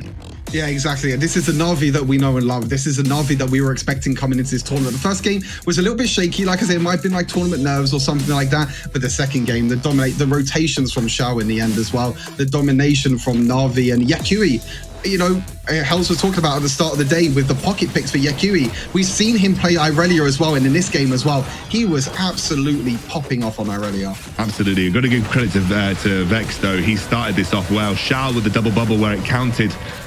And then Vex with the rest of the team able to get off to a great start. First blood for him. I think Vex, for me, this game was the guy that drove most of that aggression from Na'Vi. Fee, Shao, by the way, he's a bubble machine. Like Shao on hitting these bubbles left, right, and center is fantastic. Fee, I wouldn't say Fee had the best games of his life, but he did what was needed of him and managed to keep wraps on Sikutka top side. Another great stun from Vex to set up a brilliant performance from Yakui on this Aurelia. And to be honest with you, Stu, it was domination from start to finish from Na'Vi. Yeah, I think from pretty much the start of the game, there was kind of really no way that Entropic were really going to win it, to be fair. It was just like a clean game overall, just goal lead after goal lead after goal lead. And as you said, you know, Shao with these bubbles, just like a magnet in the edge. You can see this team fight as well, the waves as well, Yakui jumping in on the back line. And it just felt like Entropic was not on the same page this game. They were on the same page in the first game. They were there with the rotations, but this game, they kind of fell a little bit flat. I don't know if the first game was kind of a big hit to them because maybe they thought like they would have had the advantage, but you can see this was the last team fight here as well. Fee jumping in, just being able to zone away the Morgana, only being able to hit one, and then Vex as well. Flash counter strike, 3-man counter strike. Yakui as well with the stun as well, diving in onto the back line, getting multiple resets as well with the Irelia passive. And that was the nail on the coffin in the end, and that was it going into it. And then we have a look at the stats here as well. Look at them stat 6-0-7 on. Oh, okay, hopefully we'll get back to them in a second. But yeah, Jack 6-0-7 in the end. Fee as well, you know, you mentioned Fee a little bit. I feel like in this series overall, he wasn't really a shining light, but he was kind of consistent rock. Yeah, he was kind of the rock of the team, and he was being consistent throughout the whole of the series. Yeah, it was a consistent play from Fee here. Vex 6-0-7 on the Jax, 6-1-6 for Yakui on his Aurelia. A lot of damage from the Aurelia, but Jax also pumping up the damage here for Vex, 10,000 in his back pocket. Hydro, a little bit of an unsung hero here, was doing insane work in some of these team fights, but you can just see by the numbers this game, it was not a not a long game. It was a very quick affair here for Na'Vi. They swept Entropic aside relatively easily. To be honest, Stu, from the get-go, you can see the gold graph tells the story. Yeah, exactly. From the first few minutes, you know, Na'Vi had the advantage right from the start, and you can tell by the score lead as well. 18 kills to 1 is it's a big difference between the first game and the second game. But you know, as we've seen, you know, this is the Na'Vi that we were expecting coming into this tournament, and now going into the second rounds of the upper bracket, we get to see Na'Vi versus WREC, and you can see here some of the tweets as well. Yeah, Doom's one of the coaches for Ricks. Some rotations and macro to work on, but Entropic team really could be EU's dark horse. Pretty okay, it's gone. Imagine this kid from Entropic almost beating Navi within his new team whilst looking Omega sussy at the same time. Patras, my boy, keep on improving, keep on grinding. Honestly, this team was very impressive in the first game for sure. Second game, end of the day, it is what it is. But like they were really, really impressive. I want to give massive credit to Entropic. That first game had a lot of people surprised. A lot of commenters you can see online, very, very impressed with the way that they approached their first game and nearly won. I totally agree with you. I think going into the loser bracket as well, I think Entropic is definitely a team we have to keep our eyes on. They're going to loser bracket against Blow Gaming as well. But yeah, Excoundrel, we have an interview. We do. We've got an interview. Hells is going to be interviewing someone from the winning team. So Hells, take it away. All right, we got Xiao for the interview, and congrats, man. What an amazing performance coming through in the first game up against Entropic. And I want to ask you first, did you expect Entropic to show that amazing performance in the first game? First game, we didn't know what to expect of them. But yeah, we kind of played really bad first game. They also played pretty decent. So, I mean, it was not expected at all. Yeah, and to add to that, obviously you played much, much better in the second game, and like everything was on point and you dominated the game. And what changed compared to the first game? Because you said you weren't prepared. Did that whole mindset just completely change in the second game? So, like, our roster has a pretty bad, we're usually a really bad first game and we didn't have a warm-up. So, I think it's mainly like that.